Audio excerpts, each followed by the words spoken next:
What is going on, guys? Happy Friday. I hope everybody is having a fantastic night. Let's start the way we always do. Can you guys hear me?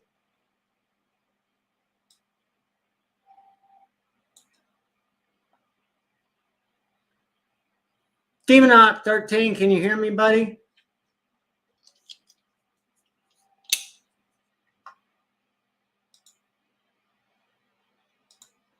Awesome. It's great to see all you guys.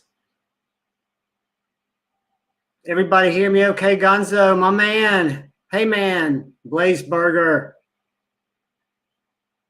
Mike, yay. Can you hear me, Mr. Knife Inquisitor? Blade Ogre, Ground Fog. Thank you. Thank you for letting me know. Guys, it is awesome to see everybody. Bama Ninja was in here earlier. Crispy Critter's in here. Knife Inquisitor. Captain Mike is in here. Gonzo, the man, the myth, the legend. My brother from another mother's in here. Blade Ogre. I'm glad to see you guys.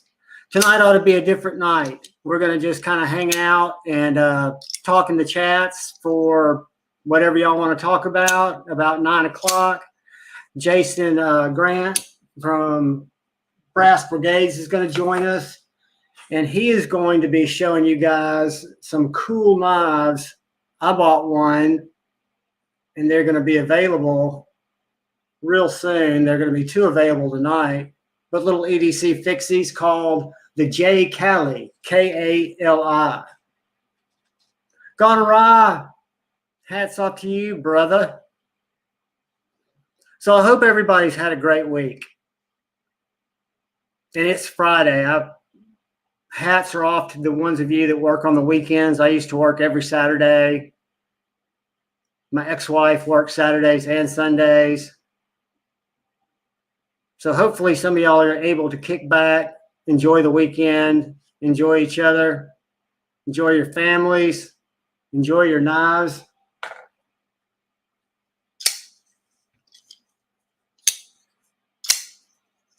Definitely TGIF. And be up, everybody. So I'll give you guys a real little quick rundown on my carry. I've carried it all day, and it's the not the Jaeger. It is the OG EMP EDC Nimble in my right pocket. Still my favorite Nimble. And in my left pocket, Scott Ian. How are you, man? In my right pocket, I carried my Jacob Creates Chickadee that I bought from brother Lefty EDC that has Kyle Coonley's amazingly sharp edge on it. I don't know if you guys can see that. The light's not really picking it up. There it is. That is on MagnaCut, guys. Kyle will have to tell us what degree that is if and when he stops in, but I've got 2 Chickadees. I've got an S90V that just has Jacob's, I would say factory, but his shop's sharpening. It's very sharp, but it's nowhere near as sharp as this. So those are my 2 carries for today. What do all you guys carry? If y'all want to pop them in the chat, I will do my best to easily read them out for you guys. And I'm curious what y'all carry. Revolving Blades, welcome, my brother. I'm glad you're here, dude. I was telling everybody at 9 o'clock, if y'all want to jump over to B's or anything else that's going on, at 9 is when Jason Grant, 9 Central Time, is when Jason's going to jump on. I told him that's typically when we have the most people in here, and he's going to bring some of his J. Cali fixed blades. Guys, I've never been a hollow grind person, or excuse me, I've always been a hollow grind person, but I've never been a chisel grind person just because I didn't understand them. I will, Blazeburger. You'll be the first one on the list. But Jason does this wicked 3/4 hollow grind on the front side, chisel grind. Where's my coupon book? Hold on, guys.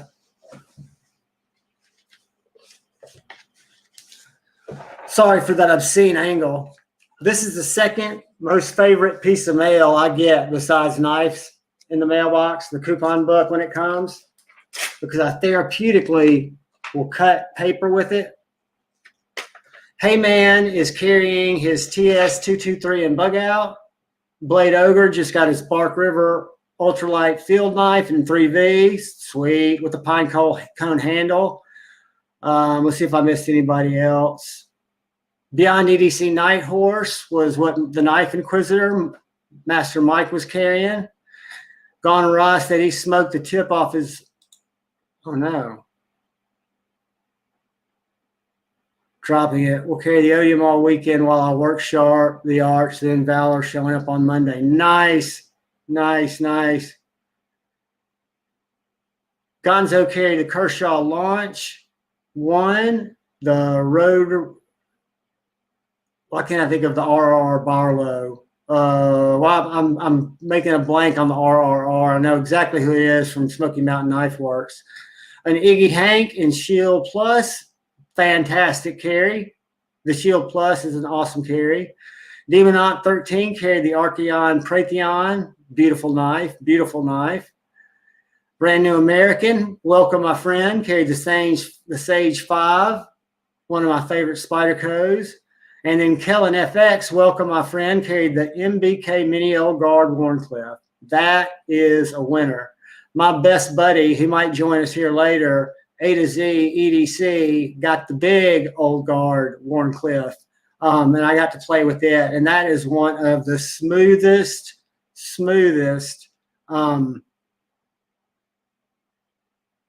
washer knives that I've used, I've experienced. Crispy Critter, Best Tech Showdown. I agree. It is my #1 Todd knife and tool knife. I have that knife too. I love it better than the Exploit, better than the Malware. Blazeburger carried the 395, which I shamefully missed out on. The Jaeger M in the afternoon, and currently flipping the Black Mirror. I have every single one of those knives except the one that I missed out on, Blazeburger. That is awesome. I love the Black Mirror. And I don't know if you've done it or if you believe in skiffs. I'm not in. They totally changed the action. But I'd order some skiffs for my Jaeger. And then I decided I didn't want to take my Jaeger apart. And the action's plenty droppy. Mine's just freaking, there's no need to take it apart. I'm not like Kevin, and I love him like a brother. But I would not take it apart just to put skiffs in it. But I found out that skiffs that fit the Jaeger also fit the Black Mirror. So I put them in my Black Mirror, and it made this knife even more money than it is. Guys, the Black Mirror, not to go out on a rant, is probably the best value in knives right now. If you can find one, which you probably can.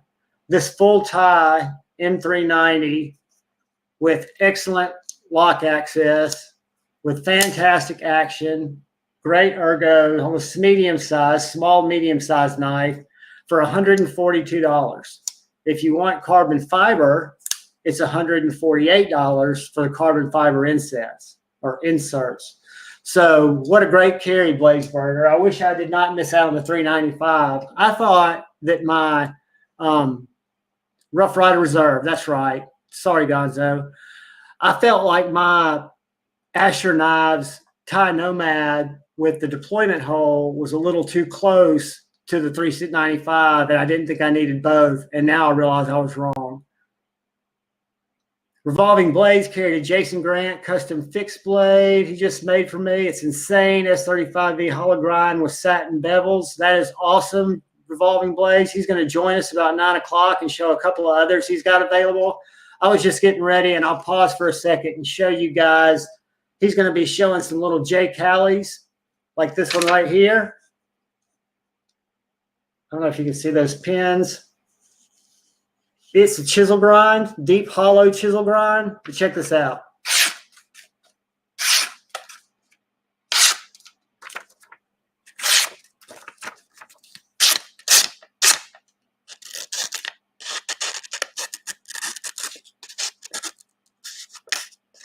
You can whittle paper.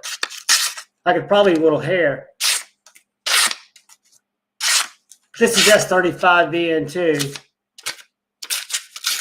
And just so you guys know, which I think is super, super cool, he's going to be getting the blanks. He's got a partner there in California that he buys the steel and the blanks from. And I'm going to get back to reading y'all's carries in a second. I got the chat paused. But he's going to get, say, 20 blanks like this. And then I'll let him tell you all the specifics. Then he's going to get maybe 20 blanks that are going to be a little bit bigger than this for the sausage finger guys that we love just as much. You need a small EDC. And then he's going to personalize, make the drops that he's going to do all a little bit different. Some chisel grinds, some traditional grinds. He's a big fan of deep hollow grinds because his theory, which I agree with after he's explained to me how he does this, that flat grinds are basically easier to do. Chisel or hollow grinds take a little more time, but he really enjoys it because he's an artist. And I forget what he calls this finish. It's not the apocalyptic finish. It's called, and I'll let him tell us what it is. But just these little knives, guys, fit my hand amazing. And when I say these little knives, the only reason I say that is because I know I'm going to get more when he brings out different configurations. Well, I'm going to have to get, he's got Kydex sheaths for them now that they're going to ship with. And then you can choose if you want to keep the Kydex sheath, if you want to put an ulti clip on it, or if you want to put belt loops on it, little belt straps so you can carry it horizontally. But I just put mine in my bull trout sheath because I don't use it for much. It doesn't give me the retention, but I'm going to have Master Joda, Lancelot Leather, make me a pocket dropper for this. And another knife I've got that's needing a real proper sheath when he gets some pocket clips in and gets his books to where he can work me in. But let me get back to, since I went squirrel brain, gone around, when you say you want a new launch, do you want like a new, what are the specific launch numbers? Throw it up there. Let's see where we are. Rough Rider Reserve, Revolving Blades, carry Jason Grant's Custom Fixed Blade. We read that one. Christopher Critter, Robert Douglas, welcome, my friend.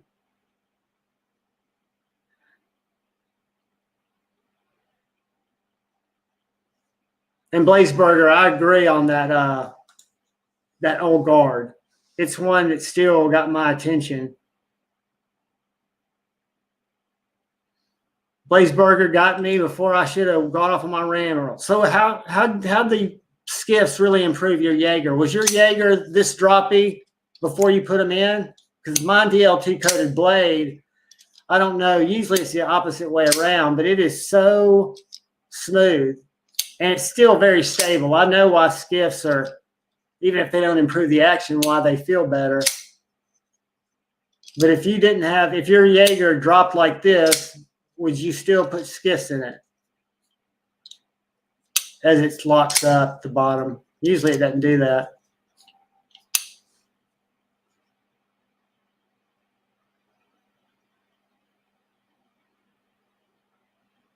Kellen FX. Y'all having a conversation. I'm just making sure I don't read anybody. It looks like I'm caught up. Well, maybe not. Dark Gravity. Hey, brother. Mike Jernat. Welcome, my friend. Good to see all you guys as you pop in here. Ooh, that, guys, is a stop the presses. Let me get on another tab and leave y'all ghosted here while I go buy another one. If this knife right here is 125 and you guys have 125, I don't know if Chicago Knife Works does Sezzle, but if you buy the knife and you don't like it and you let me Sezzle it from you, I will buy it back from you because it's that good of a knife. And I would hate to see y'all miss out on a fantastic value if they're available. I put this knife, I don't know if y'all saw my video, but it was one of my earlier videos where I called it the best value. And it was not really ripping off Jared. I felt the same way, but Jared may have done that video even after me. I don't know. I may have done it first or later, but I know Jared's voice is so loud and so strong for the community. When he did the review saying this is the best value knife he's seen in a very long time, Blade HQ made them out of stock that afternoon, ironically, and the next morning they were back in stock at $187 or like 190 something for the carbon fiber. So I'm convinced they took advantage of it because Max Ace still had them priced at 142 or 148 with carbon fiber on their website. So I ordered from Max Ace's website and waited 3 weeks for it to get to me. But if Chicago Knife Works has them and any of you guys have been looking for them, the only branding, the only thing I wish it didn't have was that little Max Ace that you can barely see on the screen there on the clip. But this is a strong, and it could have a better sharpening choil. But you've got plenty of sharpening choil. You've got plenty you can take off that blade. But the lock bar access, guys, it's just done right. It is a little lighter detent. It's not snappy, what I used to call Leon mod detent before the 3.5, which I've handled. And for me, guys, I love that knife. I will still, if finances suit me and get me to a point to where I get an opportunity to pick one up, I still think that's a fantastic knife. But this has not what I consider snappy detent. I just got it at the top of the hole and failed it. I might fail it 1 out of 30 flicks. I might fail it none, but if Chicago Knife Works has this for $125 and any of y'all are interested, at least go bookmark it so you can come back and get it when you're ready. Sharp Guy ATX, I'm glad you choose to lurk and listen with us, buddy. Hopefully we'll give you some entertainment. I don't have any of my smarter friends on with me tonight. They're leaving me out here till Jason comes in. So hopefully I can entertain y'all and keep y'all engaged, or y'all will come back at 9 when Jason's on. Which fixie, Gonzo? The J. Cali?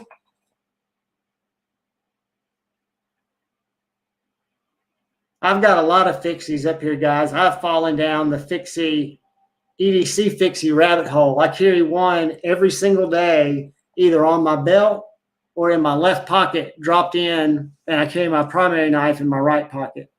Robert Douglas, welcome, my friend. Just reading through the chats, guys. Oh, he felt sorry for me. He was gonna. It's dark gravity. I did feel sorry for you. Actually, I just saw some cool shit that's going to get you in trouble. Was I struggling, man? Was that apparent that you panicked? You weren't going to come on tonight because you're doing family time, and then you see JuhVon's just dying on a live, and you jump on? No, I thought about that because I didn't know Jason wasn't coming on till 9. I thought he was going to be on earlier and a lot longer, and so I was going to because you know more about it than I do, and so I was just going to sit to the side and let you do your thing. No. He's coming on to show off some of these. He's now got a knife for this, or a name for this little knife. I don't know if you follow him on Instagram, but he's been posting a lot of these little J. Calis. J-K-A-L-I is what it's going to be called. And he's going to make this version or similar, real close to this version. And then he's making one for a sausage fingers, guys. It's going to be slightly different, but it's going to have a larger, it's going to look the same, but have a little bit longer handle with a wider or thicker choil. Yeah. So somebody like Jeff could buy one and still have a small EDC for a much bigger guy, right? So he's going to talk about that, and he's got 2 of these. Hopefully he's still got them available, but he had them available. People could have bought them today on IG, but he's getting ready to make, I was saying, 20 rounds of each. So he'll make 20. He'll get 20 blanks. He's got a partner that he works with that water jets the basic blank for him. And then he does something different on each one. So he's going to have 2 sizes made that are very similar. But like I said, one for a larger hand, one for, because this, for me, the hand size is just perfect. Yeah. I mean, literally, I can't stress enough, and I don't know if it's that wax micarta or if it's the thickness of the handle, but it's just a little gripper, lack of Well, better maybe term. since I'm meeting with Panic on Sunday, maybe I'll get to see those knives that you got, the Tripper and that.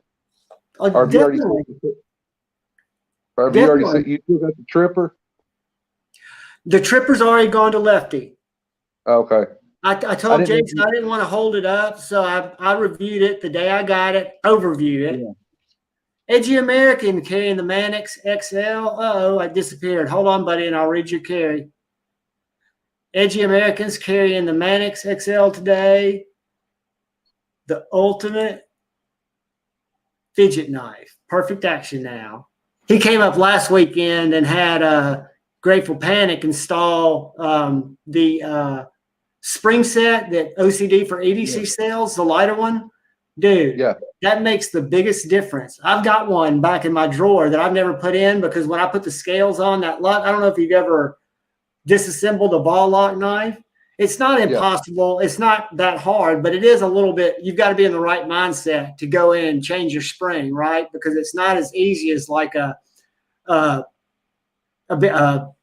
axis lock spring or a shark lock spring. You've got to kind of get that little finger pusher thing down in a regular spring and then get it in the housing. So I'm thinking about now doing it because after Grateful Panic put in the one for Shane, that Mannix just is the bomb. I mean, you can sit there and fidget with it. Even with Shane's hands, he's able to actuate it, open it, close it easily. And it still has plenty of tension to keep the lock up like a ball. Yeah.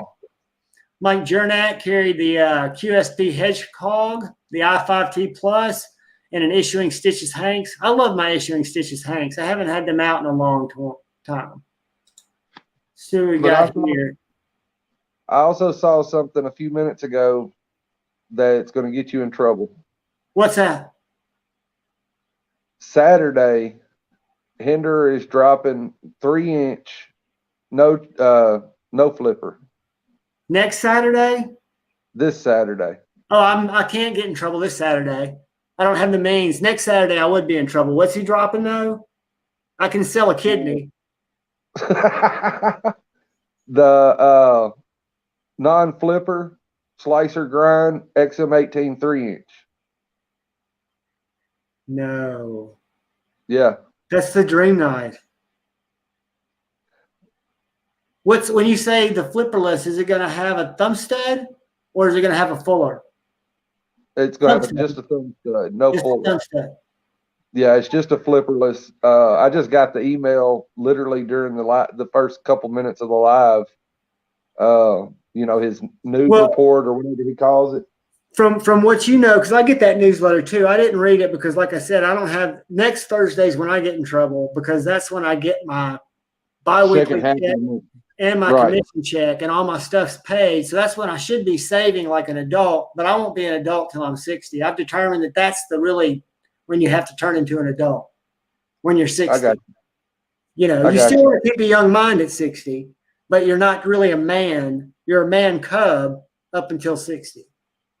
You become a man at 16, 18, man cub, and then you progress through the juvenile cub, senior cub, then you become a man at 60.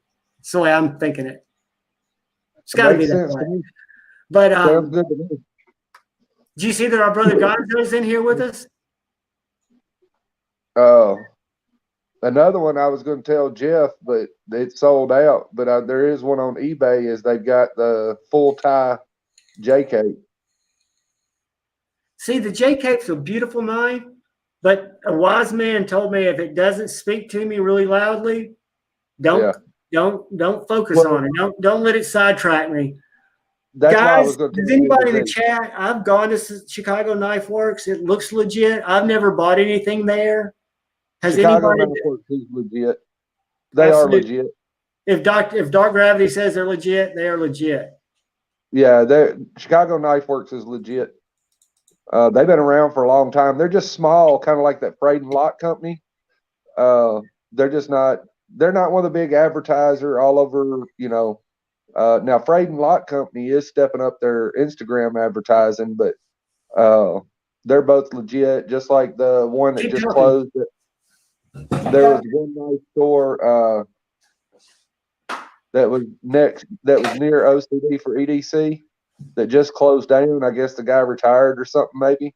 That one was legit. There's a lot of legit smaller knife stores out there that you never heard of if you really dig and start looking for stuff.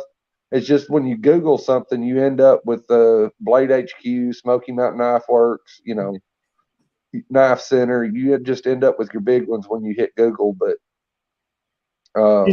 there's a lot of small knife dealers that are very reputable. Yeah, and I was going to say, talking about pre-orders, and I'm not advocating this pre-order. I'm not getting in on it.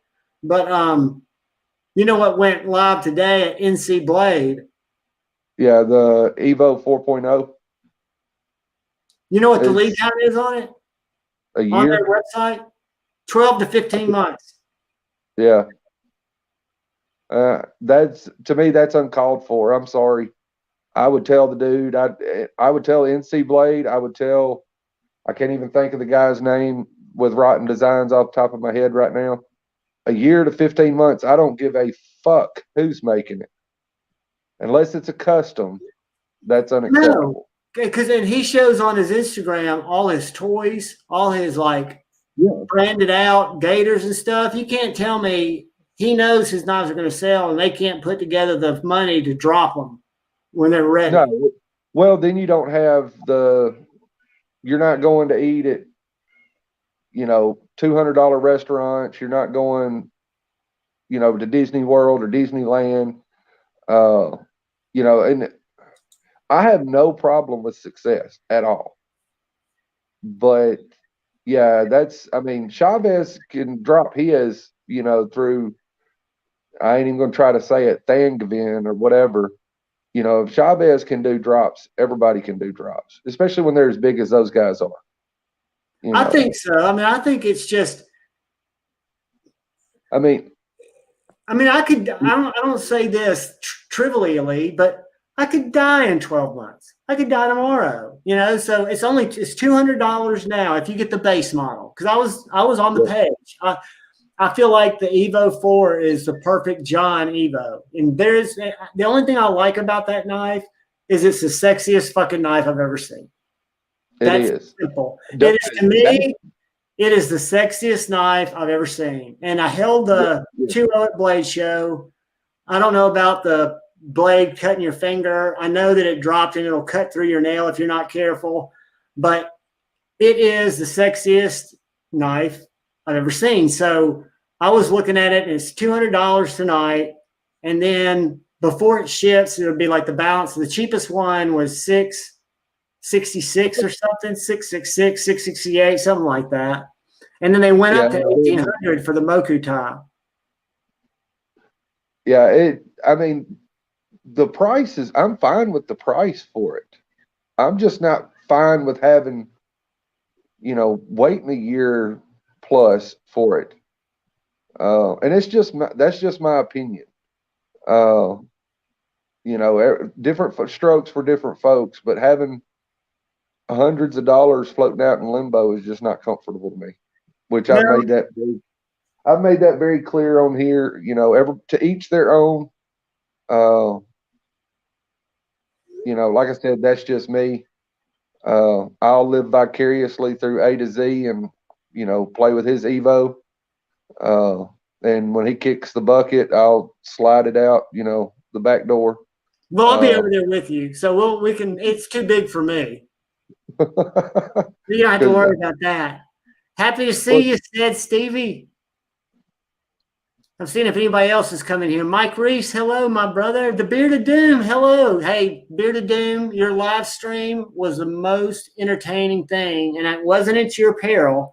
It's the way you handled adversity. Did you see that where he took apart his, I forget the name of that big knife, and it had needle bearings, and the needle bearings went everywhere on his mat, and we got to sit there in a live stream and watch him needle bearings and make sure he had enough on each side. It was just, I mean, it made me nervous. I'm sitting there like it was like watching a horror movie. That would be a freaking horror movie. And he was so entertaining through it. I mean, it was just like, he's a natural. Beard, that was classic, buddy. Do that more. I hope you had a Xanax or something in you and it wasn't that painful. Didn't take any years off your life, because it was great entertainment. To drop, that's the IKBS. Beard, come join us. Let me know. I'll drop the link in if anybody's got anything to share. Those loose bearings like that, yeah, they Shane, I love you like a brother, and you've handled this knife. This is my number one, not because of the man, and I like Leon. I know he's not. I know everybody thinks differently about people, but this knife's detent is absolutely, watch this.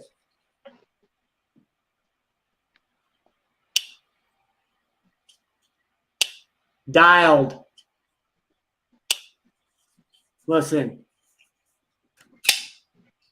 So yeah, they dropped the ball or had a miscommunication or didn't have the snappiest detent on that front flipper, but they've done good detents in the past. I just hope Shane never finds anything wrong with me.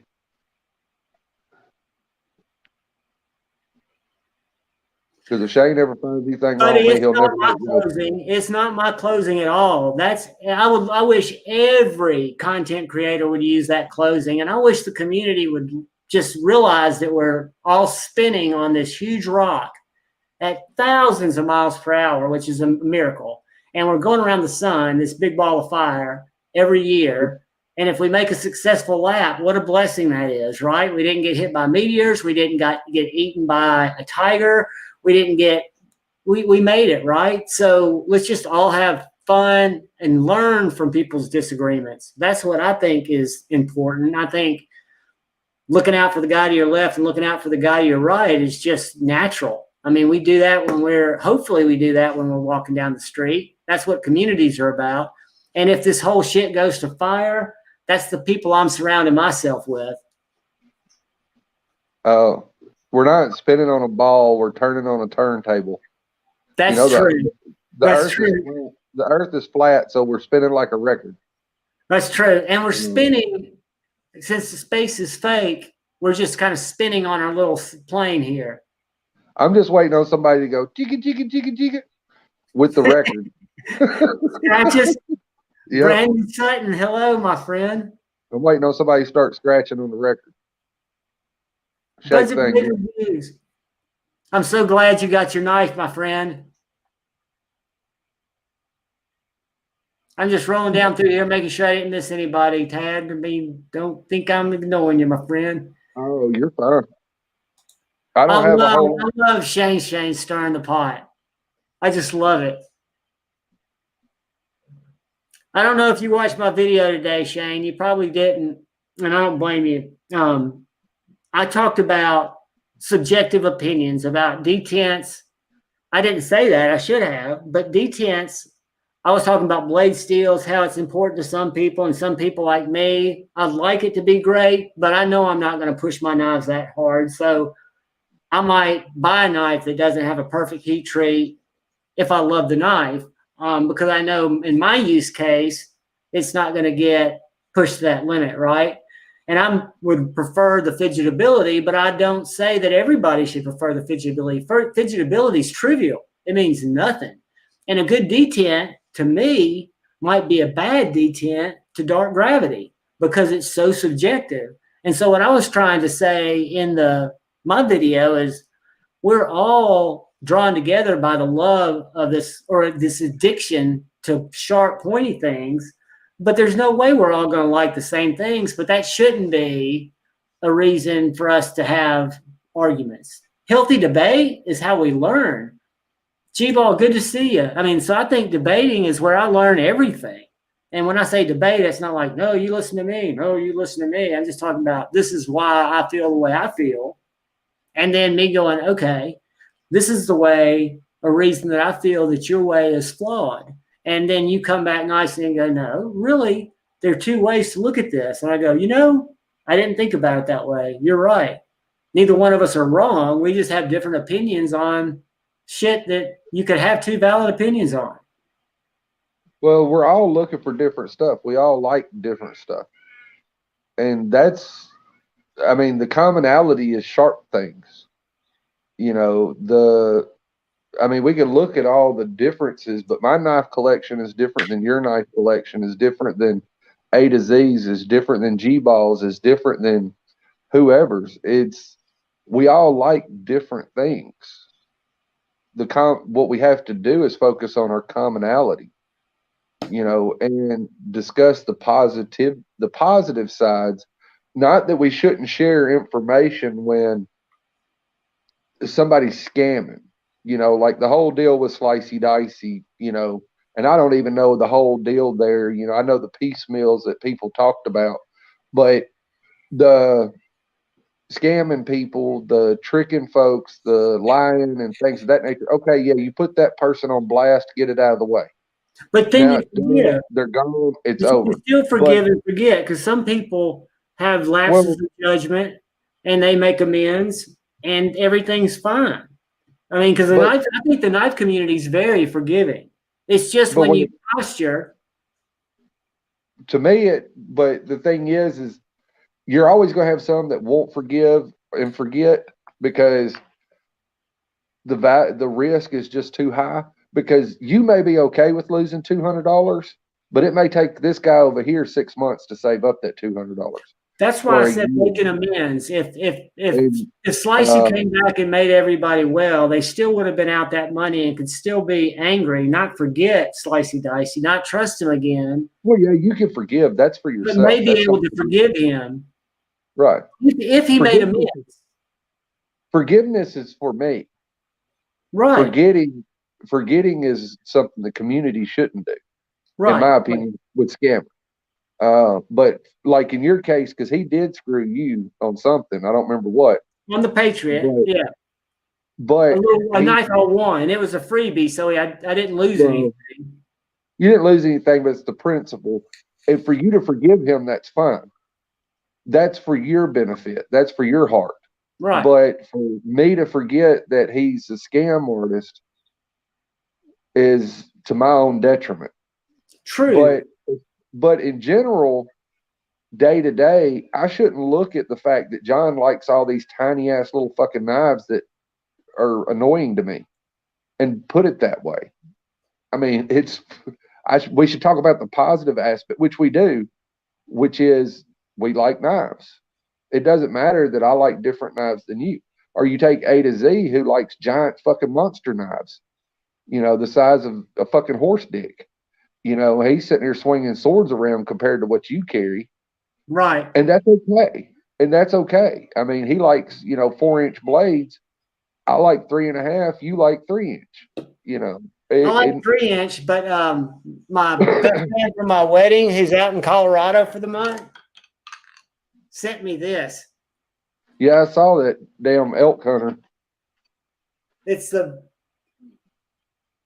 Silver Stag knife, Big Bowie. It's 17 inches long, and it's got a bear tooth and a elk or deer antler. Let me pull this bad boy out. And I don't know what you call this treatment on the blade. It looks hammered. I don't know what you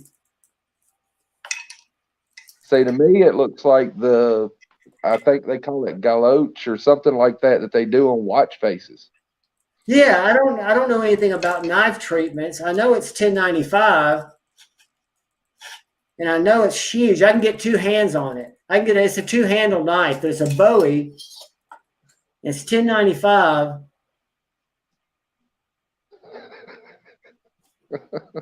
And look at this. Let me get my coupon book. They sell them. I think they sell them at Cabela's. Watch this.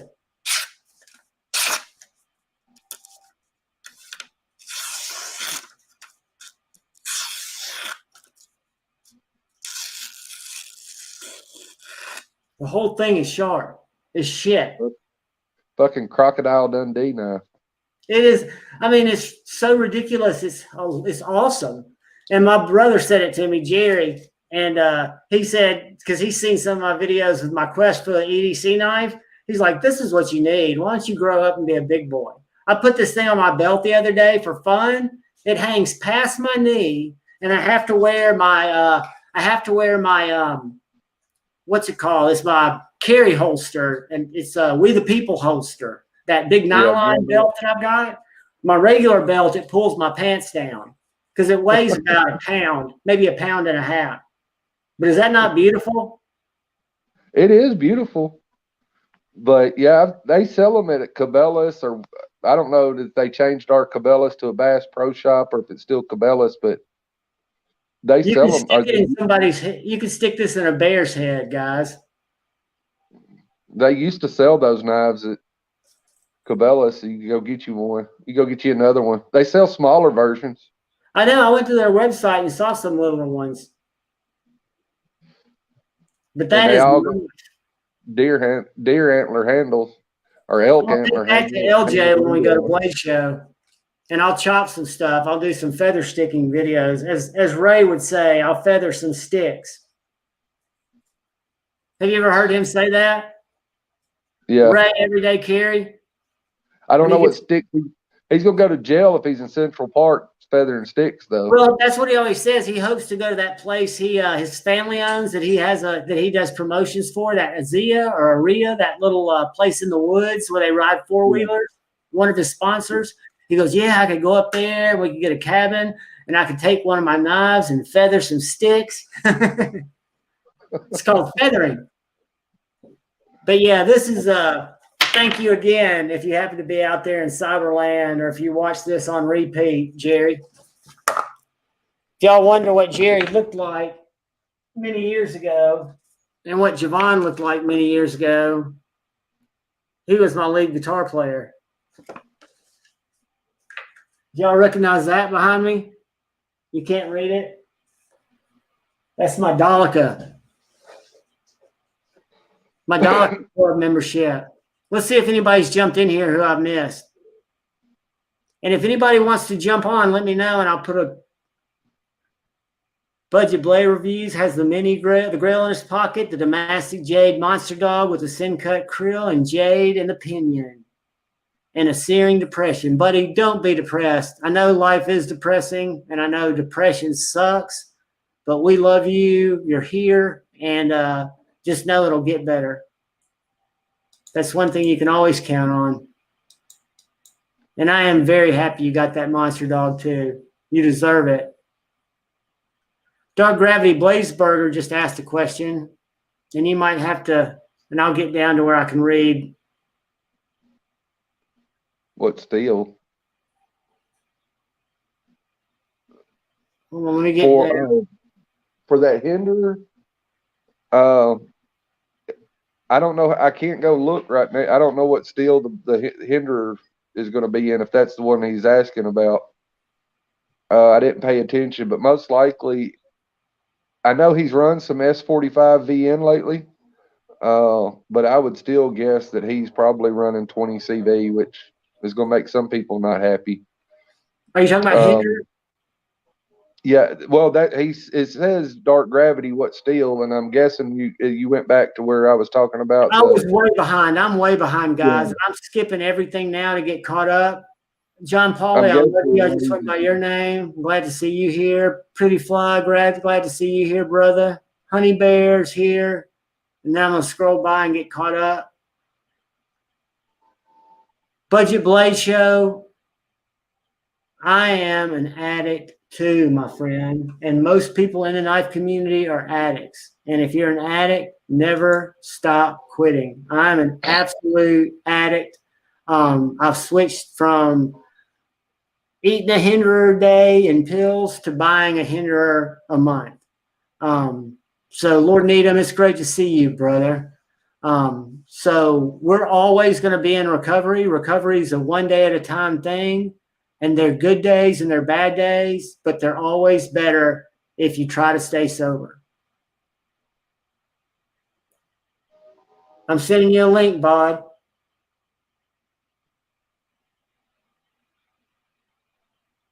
But if that's what you were talking about, Blaze, I would guess it's 20 CV.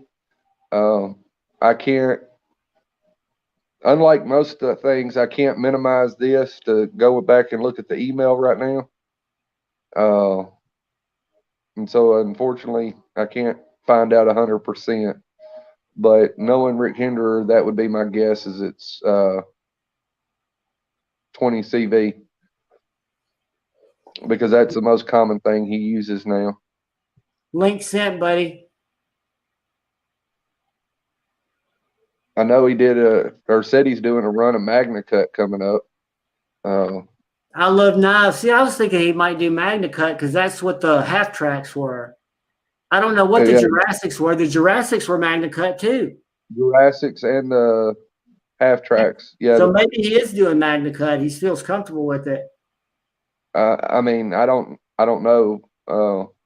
It's a possibility, but I would would it also make think sense on that knife?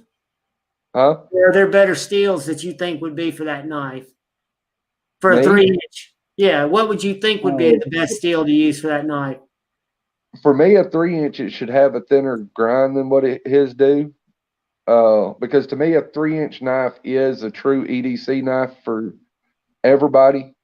And so I really think it should be a thinner stock or a thinner grind. I mean, the stock thickness is fine. But if he's going to call it the slicer grind on it, I think it should be a smidge thinner.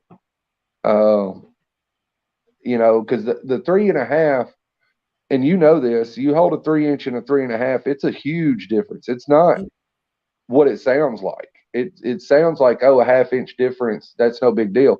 No, the XM18 3-inch and 3.5 is a huge difference. And so having a 3.5 meant for military and law enforcement, having a little bit thicker is fine. But to me, the 3-inch should be a substantially thinner grind. And the 20 CV at a higher Rockwell would be good. Magna Cut at 63, 64 would be good. You know, 4V would be good. 4V is what I think he should use, or Magna Cut, on all of his knives now, because they're both stable at 64 Rockwell, where M390 and 20 CV aren't stable at that high of a Rockwell. See, I didn't know that. I didn't know there was a difference in those steels. Well, stable may not be the right word. They're fine. M390 and 20 CV is fine for cutting at that hardness, but they lose toughness when you get that hard. 4V and Magna Cut don't lose as much of their toughness. I think actually that's their peak for toughness, is at that 63, 64 Rockwell. And so having them at a higher Rockwell is fine. You know, you get the cutting ability and you get the toughness, where with a lot of your other steels, you're trading one for the other. You're either trading edge holding ability for toughness, or you're having edge holding, but you're running into the potential for it to be brittle. And that's, I mean, that's the truth of why all of these companies, like in the case of Lefty, when he talked to him about doing, you know, their M390 and him wanting it at 62, 63 Rockwell, they were like, that's fine, but we're not going to provide any warranty services. And it's because, you know, there is a risk there. And that's why all these guys and all these companies run M390 and 20 CV at 59 to 61, is because they're just afraid of the warranty issues. Whether they're really there or not, I don't know. I've never chipped or broke a 20 CV or M390 blade. I have broke a Maximet. I broke a VG10. I broke a couple of VG10s, the old Spydercos. I think that's really about it. I broke some 1095 and some whatever the shit is, the surgical steel that Case uses. And I broke some 420, which is what Buck uses. I've broke some knives, but as far as the fancy steels, Maximet's the only one I've ever broke. Dark Gravy, we ain't have you on here badmouthing Spyderco, talking about breaking some Spyderco. Metaspection. Welcome, brother. That's what you didn't call me, but my feelings were hurt. I've never told you, but I've told John. in my opinion, just my opinion, the greatest EDC knife on the planet at any price point is the Spyderco PM2. And the reason is you I get think it's so the many. Mannix, but I'm right there with you. But for me, with the PM2, is you have so many options with it that you can customize it and make it your own. Yeah. Compared to the Mannix, and even compared to the Para 3, but the Para 3 would be a close second, very close second, like, just literally a hair behind. And it's because it's just a scaled down version of the Para 2 or the PM2. But it's just because of the options and the choices with the PM2. I mean, like, I've got one in my pocket now that's got frag titanium scales. I've got one in there that's got fat carbon, one with micarta, one with one color of G10, one with another color of G10, another one that, and of course there's all the. I'm surrounded by them right at the moment. I love. I got a knife recently that I've actually surprised at how much I like it. But it's the Spyderco Stretch. It's Is not that the Stretch? Yeah, this is an ugly ass blade. It's in ZDP 189, like 67 HRC and carbon fiber. But I was expecting it to be super light and flimsy like a Delica, but this is nothing like a Delica. I really, really like this knife, man. It's not fidgety by any means, but I've got the Stretch 2XL and K390, and it's freaking insane. I'd love to have that. Yeah. Tell y'all something weird that happened. This is my S110V Spyderco that used to be just a drop shutter, but I noticed my scales were loose a little bit, so I tightened off these just back screws, made them real tight, and then I went up here and tightened these down. Not the pivot. I never touched the pivot, and it affected the action. Negatively? Yes, where it doesn't drop. Oh. That's the only thing. I can still close it. But does that put tension on the liners? Well, it puts tension on the liners, and it probably put tension on your washers, so you got to smooth them back out the rest of the way. By flipping it or by readjusting the knife? By playing with it. Gotcha. I mean, that's the only S110 I've got. It's that Spyderco. Here comes Doom. And you see by looking at the blade how much I use it. I cut all the time with this thing. Doom. I don't know if you guys know, but I see these on the secondary all the time for like $80. $80 for a true super steel with a great lock. Man, you can't beat that. I can beat that. You want to see me beat that, Shane? You want to see me beat that shit? Look at my super steel. It's a Tyrannosaurus Rex. That is a cool ass knife. Did you see that live stream, Shane, where Bod was taking that apart? I watched every. No, minute. that wasn't this. This is the Forever Steel armor. Yeah. Oh, he was doing the. I couldn't tell because he was doing the District 9 catastrophe, and it was a catastrophe. Oh, it was absolutely. It was this guy right here. But it's working again. Thing is dangerous now. I didn't catch the end. Did you try the washers? I tried the phosphor bronze, and I couldn't get it dialed in right. And I said, screw this. And somebody earlier was like, man, you need to just put some axle grease on that shit. And I said, you know what? I have a big tub of high temperature axle grease. That's exactly what I did. I went and I grabbed my tub of red axle grease. I saw that. I saw when you were putting the red on it. I felt like that would help the needle bearings stick in too. Yep. Yeah, that's how I wound up getting it all together. I used red high temp axle grease. Ain't nothing wrong with that. That Valvoline high temp grease is good stuff. See, another practical application of the community coming together to solve a problem. Well, here, let me make Shane happy here. I'm gonna make you big. There you go. Look at that. That is cool. Look at that. I pull a little China clippy on there. Ah. Dude, you make me happy when you show any of your knives. I don't care what people buy. I just want everybody to get as much joy out of a knife purchase as you do. Dude, so much. Your video of adulting made my whole week when you were walking in your Mario slippers. Oh, that And wasn't then- me. That wasn't me, dude. That was a remix on somebody else's reel. Really? Where they showed you holding the sword? No, it was I took somebody else posted up the thing with the slippers, and you know how you can remix things. I've never done that. Instagram keeps telling me to remix stuff, but I've never known what that meant. Yeah, so that whole beginning part with the dude walking in the slippers, talking about being grown up and having grown up money and having his Super Mario slippers, that was the original thing. And then afterwards, it was me standing there with my sword, like, yeah, I have no idea what you're talking about. And your giraffe. Didn't you have a giraffe or something too? Yeah, it's a giraffe on a tricycle flower pot holder thing. Dane, you just ruined my night because I thoroughly enjoyed thinking that those were your slippers. No, they were not my slippers. Man, We need to send Doom. Oh, hold on. I'm getting my notepad.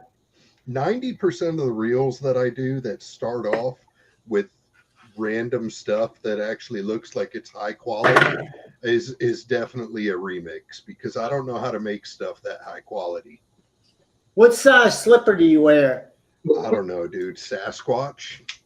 Big feet? Yeah. Like a Chinese extra large? I don't know. Probably I wear a size 12 to 13 in Gotcha. sizes. That's the number I needed. I was going to show Bod my new Chinese knife to make him happy. Let me get y'all all back on there. Sorry, I just wanted people to see Bod. This is a I'm blessed to have him in here. acquisition, Bod. I got that Is that a MBK Tucson? Old Guard Oh no, sheep's foot. nice. Yeah, I like it a lot. I've been warning people though, if you like a strong detent, this might not be the MBK you want, because I'm enjoying it because the detent's a little softer. Makes it much easier for me to open. Now I can't shake it open unless I try really hard. So it's safe, but it's and it's on washers anyway, so it's perfect for a slow roll. Dude, I don't care what knife you have. If you shake it hard enough, that sumbitch is going to fly open. Yeah. It doesn't, Well, maybe doesn't not. matter It's how just hard like or Maybe soft. not a triad lock, but It's just like spine whacking. How often are we trying to shake our knives out into our pockets? it's just it's just a viable test to see if it, I just slung open this PM2. did you? Yep. If I knew how to work a camera worth of shit and line myself up, I'd show you. I'm going to come out there and I'm going to set you up an outside studio. I don't think Well, there's have you- any way possible to sling open a backlock Spyderco anyway. Talk about Spydercos. I had never, other than my McBee, this is the first Spyderco I've ever bought. Yeah. I got my McBee, and then I finally bought this thing when Honey Bear said, hey, there's a purple one. I said, okay, cool. This thing came with the most janky off-center blade. And then finally last night I said, okay, I'm going to take this thing apart and try to fix it. Well, there's no freaking, it's just a barrel with one screw going in each side. I was like, how the fuck are you supposed to true this thing? So I'm sitting there and I'm taking the thing apart and I'm shaking it and I'm packing paper in one side and tightening it a little here, tightening it a little there. And then I finally got the thing trued, but now it's like stupid tight and I have to get the phosphor bronze to break back in. Bod, are you sure the pivot isn't just maybe Loctited on one end? Because all my Spydercos, both sides of the screws come out, and then the pivot, and then I've had them all center, and I've had to take the pivot assembly out and really tweak down one side before I put it in because it works its way out. Yeah, this thing has got it's got the pivot that runs through the blade, and it's D-shaped on one side of it, not the other. And then, like I had to put there's the scale, then the liner, then phosphor bronze washer, then the D-shaped pivot goes through the washer, then the blade goes on, then the other phosphor bronze washer, and then the other side goes on. So it was just a matter of like microns. I'm talking like one tiny little bit off to one side was causing the blade to go to where this side of the blade over here was actually sitting up against the scale inside. And it really just took a whole bunch of like taking it apart, stuffing things in there, I wound up having to keep the blade pressed completely against the opposite scale. Like it was pushed against the, what side was it? It was pushed against the show side scale when I got it from the factory. So I had to take all of it apart, including all the side liner scales and everything. And then I packed a bunch of like cardstock down in there and I pushed the blade completely against the clip side. Like a wedge. And then I had to tighten down. I tried tightening down all the body screws first and then the pivot, and that didn't work. And then I tried tightening the pivot and then the body screws. And I don't know what I wound up doing, but I eventually found the right combination of getting the screws in at the right, right tension and right each one in. What confuses me, the greatest thing about that knife is that deep hollow grind, and now they're making that mini in a flat grind. Dude, that mini makes no sense to me. I saw that mini, and you know me, I've never been a big Spyderco person, but this one and the McBee are the ones that have always really talked to me. And I love itty bitty little knives. I like great big knives, and I like itty bitty little knives. And then I saw the Jimmy Mini, or whatever the hell they're calling it, and it looks like something that I would have done in my garage with this thing in a Dremel. Yeah, it didn't look finished. Uh-huh. Maybe it wasn't. Maybe the one he brought wasn't. But I think to go even smaller, I think it would make even more sense for it to be hollow ground. Yeah. Oh, hey, let me backpedal. Toughness. Let me backpedal to a conversation you guys were having while I was putting my kiddo to bed. We were all talking about people taking money from people on pre-orders and stuff not being done and so on. I don't know if y'all saw, but ATR Knife Standards just posted up his new prototype today. Yeah, I saw that. And that dude is exactly what we were just talking about. He takes money out of his pocket. He's got the prototypes in hand. He's already got the production runs going, or ready to go, I should say. He'll send his prototype around. He'll get some feedback from people based on the prototypes, and then he'll go ahead and set final production. And then once final production is about halfway done, then he'll start taking pre-orders. And that's the right way to do it.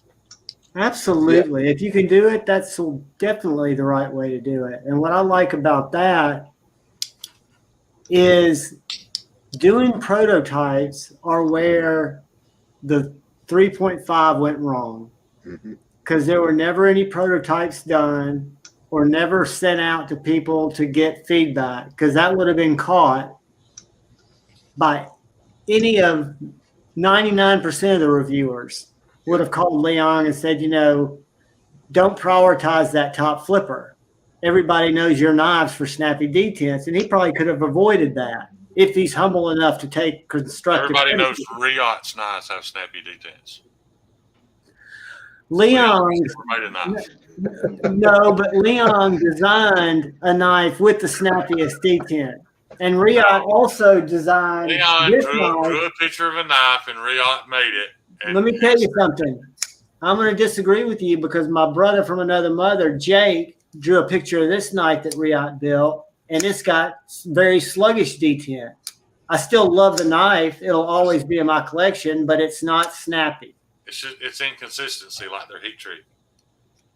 Very inconsistent. You know what's not inconsistent is the drop shut action on this Manix XL.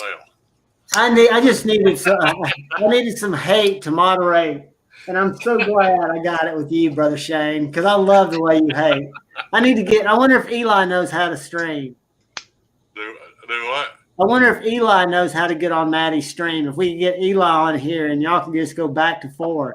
Yeah. You know that Shane and Eli are the beef of 2023. We'll be That's at Maddie's it about time. 10 o'clock tonight.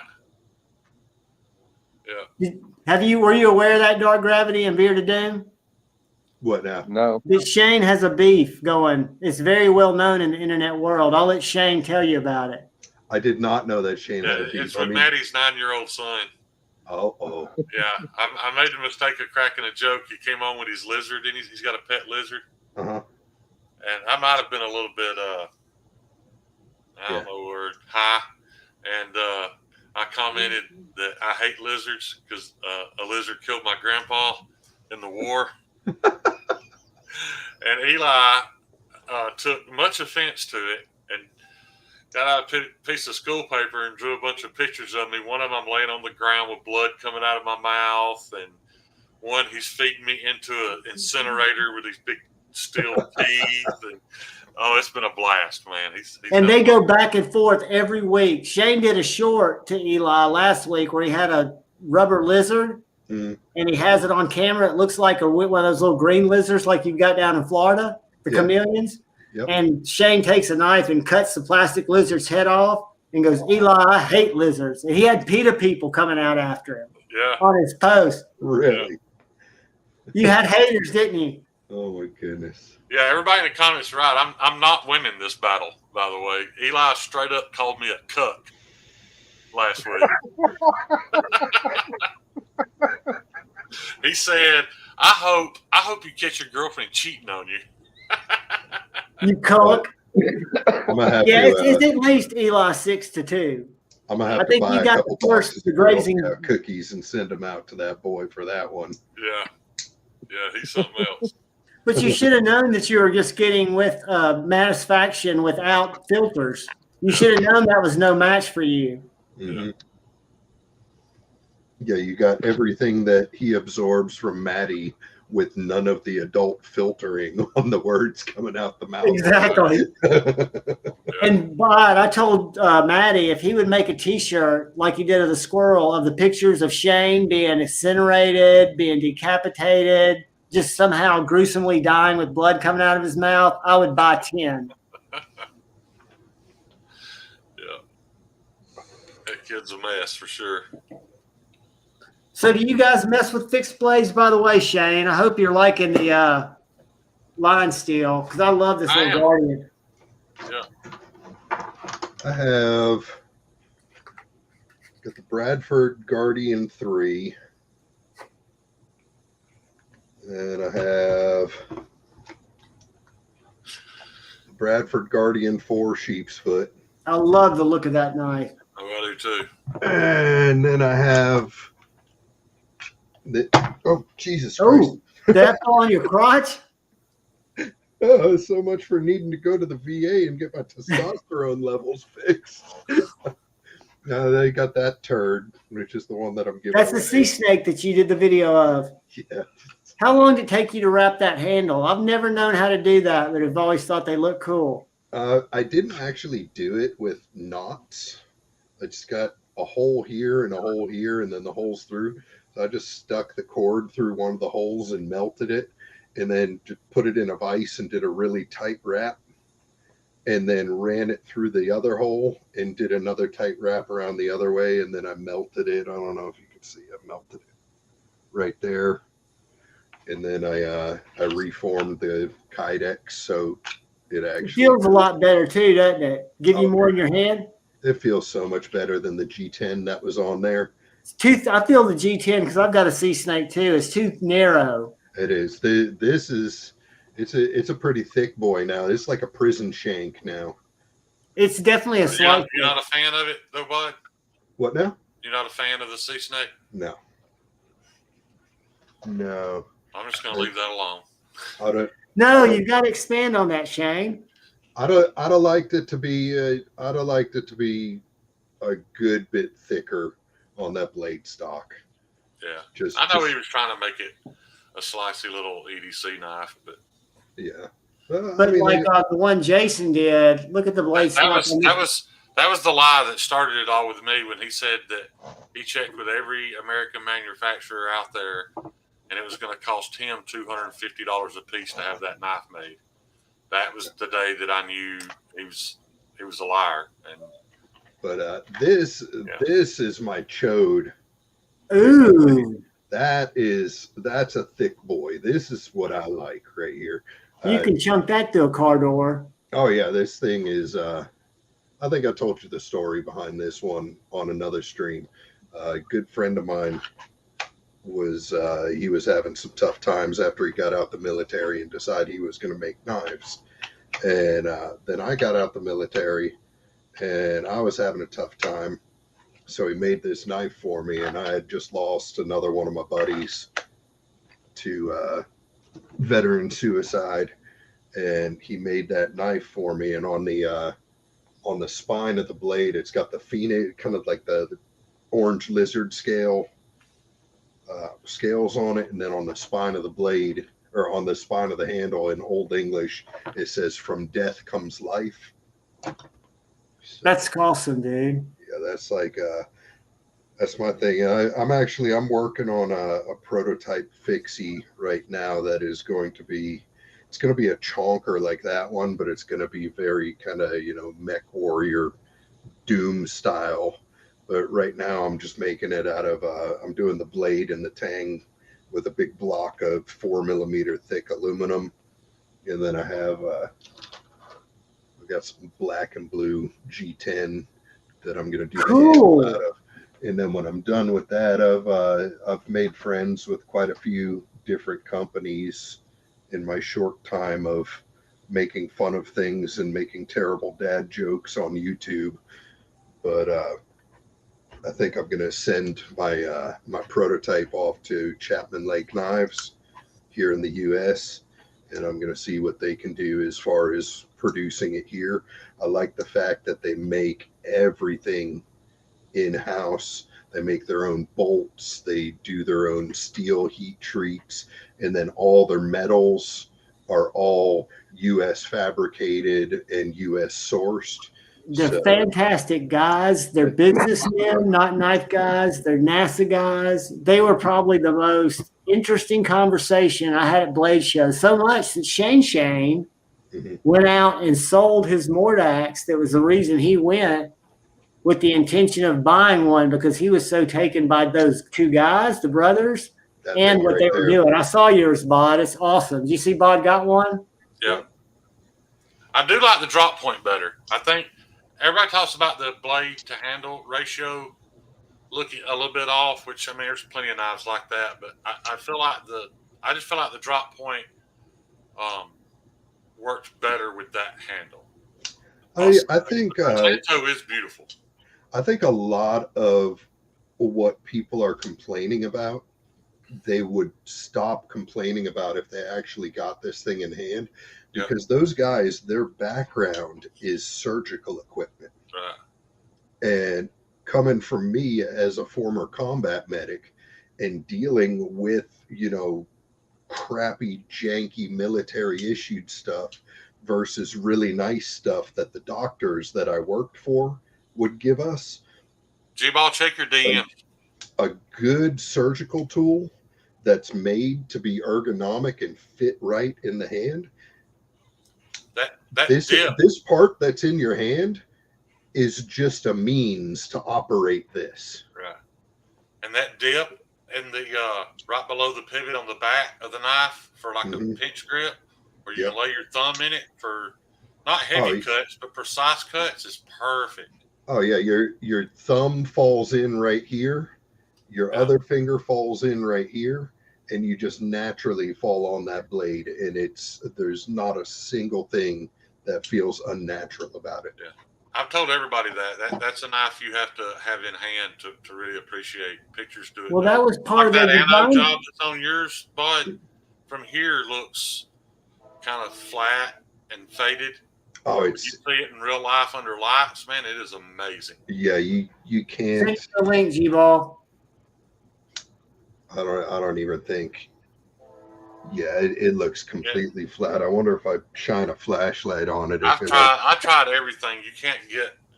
You just can't photograph that thing No, and you really can't. show how beautiful it is. There's absolutely no way. The thing they acid etched it, then sponge anode it, and it's gorgeous. Sent G-Ball. But yeah, the thing that I thought was so cool talking to them is they designed that knife to fit in the hand like a surgical instrument fits in a doctor's hand. So ergos were a big driving factor of how they designed that knife. Yeah. And what I found fascinating, Shane can verify this for me, but they said knife makers that when they showed it to them were like, why'd y'all start with the button lock? You know, that's the hardest lock to get right. And they were like, we didn't know that. We just thought that's the way to do it. So they went into it not even knowing that they were up against a lock that a lot of people have problems with, but they're NASA engineers, and they just did it that way. Right. Isn't that how they said it, Shane, or did I get that wrong? No, they own a company making surgical tools. Mm-hmm. But didn't they choose the button lock because it was ergonomical? They didn't know that it was. Yeah, they didn't know anything about the knife industry. They don't know anybody. But Tina, I seen your comment. You're 100% correct. I'm sure you could photograph that knife, but I can't. Not make it look good. But yeah, they said that they already own a company making surgical tools, and this was just like a passion project for them. And they knocked it out of the park for their first knife for sure. When somebody recommended them to send that to Metal Complex, they didn't know who Metal Complex was. Mm-hmm. They don't know anything about the knife community. Since Kyle Coonley's in the room, I'm going to give him a shout out. If any of y'all need knife sharpened, look at that thing. Let me make it a little bigger. Yeah. Hold on a second. Yeah, and I owe Kyle an apology. I already apologized to him personally, but in my video today, when I was showing his Migueron Valona, I didn't realize that there was chunks of my skin all up and down the blade of that thing. That was just from barely touching the edge to see how sharp it is. Kyle, what did you profile this to? What's the angle on that? Look at this, guys, and listen.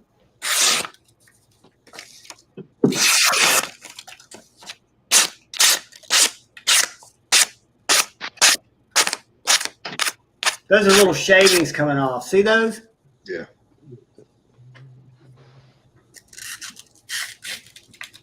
That sounds like a Max Ace edge right there. It is. I mean, it is scary sharp. Max and I never Ace say that. Those edges like that are they're like razor sharp, but they're still toothy at the same time. I don't know how they do it. They do a great job. My Babylon V1 is one of my number one knives, and I carried yesterday my Black Mirror. I love that knife, and those are two polar opposite different designs, and I love them both. So that shows that 17 degrees, 1,000 grit, and strop to 3 microns. That is, I mean, guys, that's Magna Cut that he took to 17 degrees, and I can't imagine what that angle started at. Brandon, you are going to be surprised, and he is not liable for cut fingers. Yeah, Kyle does a great job, and there's no closed books as of now, so you ain't got to wait a super long time. I got my Max Ace Rock in the other day. Do you own a Hoback as well? Me? Yeah. I do not. I I'd love to have those in hand at the exact same time, because I firmly believe that's who made Hoback's knives for him in China. Oh, you're talking about the Babylon? Yeah. Do you think Max Ace? They're similar. It's just the machine work, everything about it. When I firmly believe that's who was making his knives. I wouldn't be surprised, because Max Ace is very, very secretive about OEMing for other people. They do it, but they don't allow people to say, we made this for you. This has been one of the most surprising brands since I started collecting knives. The first knife I got from them was the Sandstorm, the cheap one that's like $119, the liner lock. Have you seen that knife, Bod? Yeah, I've got. And I just couldn't believe the drop on it. And it was bigger, it was more of a novelty than anything. But when the Babylon came out, Peter, a Therapeutic Edge. You're talking about that one, right? Well, that's the nice one. Yeah, that's the nice one. Well, Blazeberger's saying he owns them both, and they feel nothing alike. I've held them at different times, and they reminded me of each other. But maybe you're right. And G-Ball said he's in the backstage. There he's down there below my thing. Tell him I'm sorry. I actually got this one. What's up, G-Ball? I got What's this up? one. The Sandstorm was, I forget whose it was. I think it was Thrasher's. Thrasher bought this knife from somebody else, and Thrasher didn't like the stock clip on it, which I have back on there now. But he didn't like that, and he didn't like the little twisty lock over here. So he sent it off to Satu Dave. When I got the thing, I unboxed it, and I was talking about the mods being done and how I was like, wow, that's strange. It's got a custom clip on it and so on. And Satu Dave reached out to me, and he's like, yeah, dude, that was Thrasher's. I did all that work. I was like, oh, that's wicked. So you never know whose fingers are going to be in the pot when you get your hands on one of these knives that are being passed around in the community.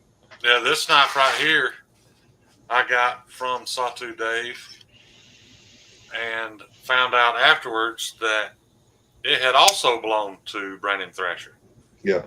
It's a David Clark custom Banto. He purchased it from Thrasher, and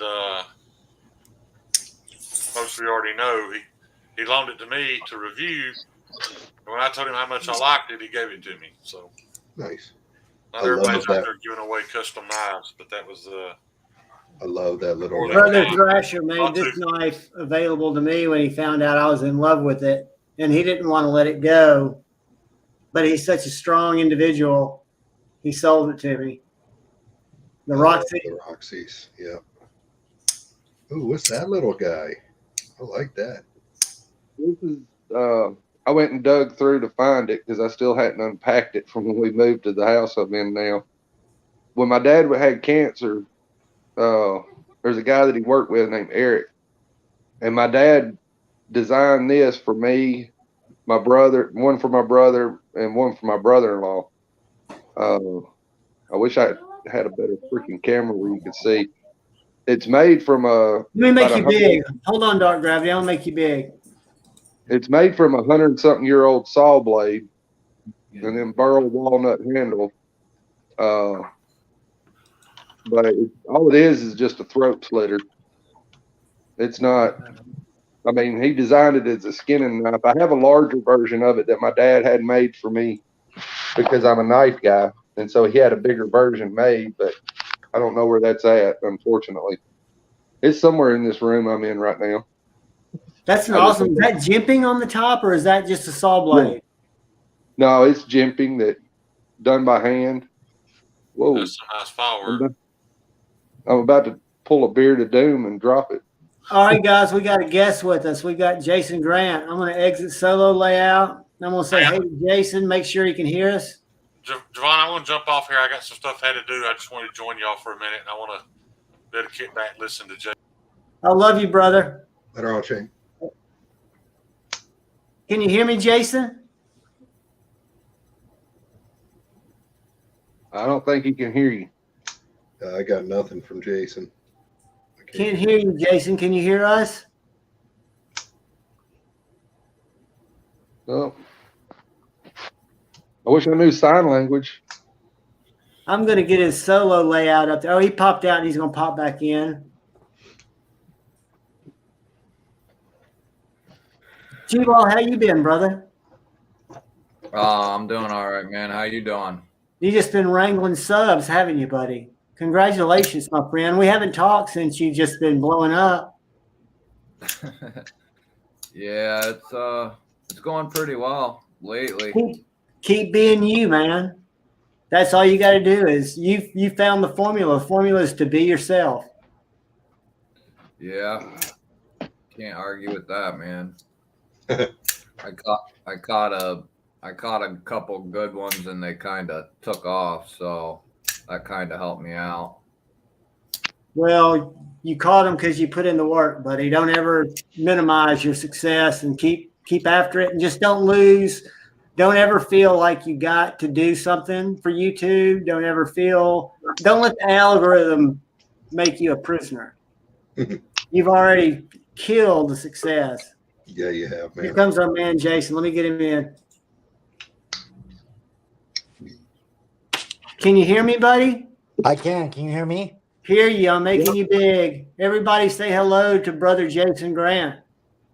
Hello, Hi. Mr. Green. What's up, guys? Hey, Jay. We've been showing off my Jay Callie, and somebody in the chat said they've got a custom order from you, and I forgot who that was because I've got short-term memory after 63 dead shows. Yeah, I always have short-term memory. Loving that lineup. Yeah, I just did this one with the little kind of like ivory scales with a black liner, so it kind of looks like a teal blue. The little guy. What This do you one's call like- that finish? I was trying to remember the different finish names. Well, this one I acid etched, like just your, like that gray kind of color, and then I just used gun blue on it because it's carbon steel. It's 80 CRV. This one is. I don't love like. it. Yeah, I don't like using what's that shit called, Cherokee or Cerakote or whatever. Yeah, Cerakote. Yeah, I'm not a fan of that finish at all. I don't know. It's kind of like spray paint, but I don't know. That's beautiful. And you said you put G10 pins in that one? Yeah, just black G10. I kind of like it because, like, especially in the sunlight, you can kind of see through it. You kind of see the pins. Might be hard in this lighting, but I think I have a picture on my Instagram of it, like, out in the sun, and it looks super cool. Yeah, I really like how the ivory, you can see how the ivory is kind of clear, but then you can see the liner or the tang running through it. Yeah, I think you got black liner on there too, right? Yeah, I do. Yeah. And that's what kind of changes the, this is just that basic ivory shit. You know what I'm talking about? And the black behind it just changes the color a little bit. It looks cool, Did you sell those two today? No, not yet. I was just waiting to come Guys, on these and two knives are available if either of the ones you see you like. I did Talk to this Jason. one, and then I did this guy. This one's similar to yours, except I used 3/16. This is actually S35 VN. This is not carbon steel. It's 3/16 of an inch thick, and then I dropped it down to about an 1/8 inch. Yeah, those are. And is that a fucking traditional sweet. grind or is that a chisel This is too? a full flat all the way through. But I'm Gotcha. calling it like a step grind because if you look at the blade stock, it goes super thick down to 1/8. But that way you still have that thickness, that you get to hold on to, which I like. But sometimes I like for a more slicey little EDC knife, I don't want 3/16 of an inch. So I, tapered it. I think that's awesome. Hey, Jason, what's that one that you have up in the left corner there that has the like rock grind? Yeah, that one. This one I got to actually send out. I'm just making a little, Kydex sheath for it. This is was a Tonto, it has the hollow grind back here, flat grind toward the tip. It's 20 thousandths behind the edge on the tip and 15 back here. Yeah, I'm really digging that one. Yeah, so all the spine work you see there, someone commented, they're like, oh, I love the file work. And I'm like, dude, I'm way too lazy for all that. I literally just did this freehand on my belt grinder on a 1-inch wheel. Yeah. But you're Yeah, an artist, dude. Nobody else could do that on a belt grinder with a 1-inch wheel. I don't know. I'm just not that patient. I hate hand sanding and I hate, I don't know, man. I just like getting it done, That's awesome. How long's wish that bad boy? About 8 inches, 9 inches? Yeah, this one's pretty big, actually. This one is just under 8 inches. Well, that's the thing, guys. Jason can build what you need. A U.S. made freaking killer knife by a fucking killer designer. I'm just excited you're making them now. I made this one too. This one I made, I don't know, like a month ago. This was the one I sold. The guy Venmo'd me money, right? Paid in full. And I'm like, yeah, text me your address. The dude never texted me his address and he never asked for his money. So after about 3 or 4 days, I just sent him his money back. Weird shit though, right? Yeah, That is weird. Hopefully nothing happened to him. Yeah, no, that's what I'm saying, right? Because usually people, they'll be like, oh, change of heart, whatever, Look at that sharpening choil. Yeah, it's pretty gnarly. I like those mosaic pins in there too. That's really cool. Yeah, these are mosaic pins in mine. That's what Yeah. Jason uses in most of them. Like, see if you can see those. I don't know. I like the way they look better than, screws or whatever, or Corby bolts. Like, Yeah. when people, I mean, that's cool. Like, but a lot of reason why guys use this type of hardware on their little EDC knives is because they're having the scales made like CNC cut. So they just bolt them on. It's actually way less work to do it that way. But they seem to charge just as much. It's really strange. But anyways. So yeah, I don't know. This takes a little more time. It's definitely harder to do, but it looks better. So you were saying that one that you have back there, not that one that you have, the one, the other itty bitty little guy with the clear scales. Oh, this guy. Yeah, that one's available. Yeah. I didn't even post it up for grabs or anything. I wanted to wait for John's little live stream tonight in case one of you guys wanted it. Yeah, shoot me a message. Okay. Beard of Doom. Beard. I don't know. I'll shoot you a message. I'm pretty sure I follow you. Yeah. I don't know if you follow me. Breast Brigade. Yeah. Send me a message. Yeah. I made a little. Where is it? Fucking somewhere. I made a little Kydex sheath for it. I'll send it with it. But I don't know, man. I mean, I don't care if my blades get little scratches on them personally, but that is one thing I noticed with Kydex sheaths is they do, put wear spots in your blade, which I personally. I don't care, man. I carry a fixie when I'm out riding on the motorcycle, and it's Nice. Hey, Bod, I've already talked to Joe at Lancelot Leather. Uh-huh. And as soon as he gets clips in this week and he gets a chance, I'm sending mine to him to get a little pocket dropper. And the way it looks, get him one to make you one. Oh, absolutely. He does. Joe does all of my big pouches and so on. Yeah, he knows he's got one of these Jay Callie's coming. All right. And Jason, tell kind of what's your plan to get those in the public going forward for the. So I'm gonna make. Okay, so let me see. Like this guy right here is right at 6 inches. I'm having 20. They're going to be the same exact knife, 5.5 inches long, right? It's basically the same knife that John has and this knife right here.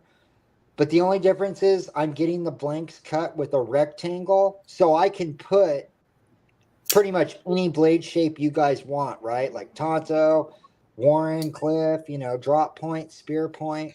And I'm getting them made in 80 CRV and also, I don't know, some sort of a stainless CPM 154, S35VN, something like that. But I'm also going to make one that's like, so the same knife except 6.5 inches long. So guys with bigger hands, it'll still be a smaller EDC knife, but you'll be able to get that full grip on it. So I'm just doing 2 different size little EDC knives, but one's really little and one's 6.5. Are you going to call them like the J Callie and the J Callie XL or something like that? Yeah, but the XL will literally, it's 6.5 inches. And then right. Yeah. And I've seen that really in small big knives where bits, they'll have 2 versions and the XL is only literally a 1/4 inch longer. Yeah, no, the XL will be 1 inch longer. Yeah, so I think that's a good designation. Yeah, still small, but just so people with the bigger hands can get the full grip, you know. So it's not a 3-finger knife. I love that lanyard. I've got to get one, a doodad, put on mine. Yeah, Yeah, I was just gonna say I might have to change my mind because that other one I can't put a doodad on it. I Yeah, gotta have a doodad on everything. Doodad the I world. you know what? You know what I should have done? I have black G10 tubes. I should have used one on this. I wasn't even thinking, dude, honestly. I sent you a message. It'll be in your requests as Cool. I think I come through as destroyer of toilets. You do, but if Oh, you that's type in awesome. Beard to Doom, you come up as Destroyer of Toilets, but you got the same icon. Yeah. Nice, nice. But yeah, I'm gonna definitely make, you know, a run of J-Cals. But the thing is, they'll all be like, you know, they'll all be a little different. So even if there's 5, right, and they have the same sort of finish and scales, they will all be different. They won't be identical. I won't make any 2 the same. Yeah.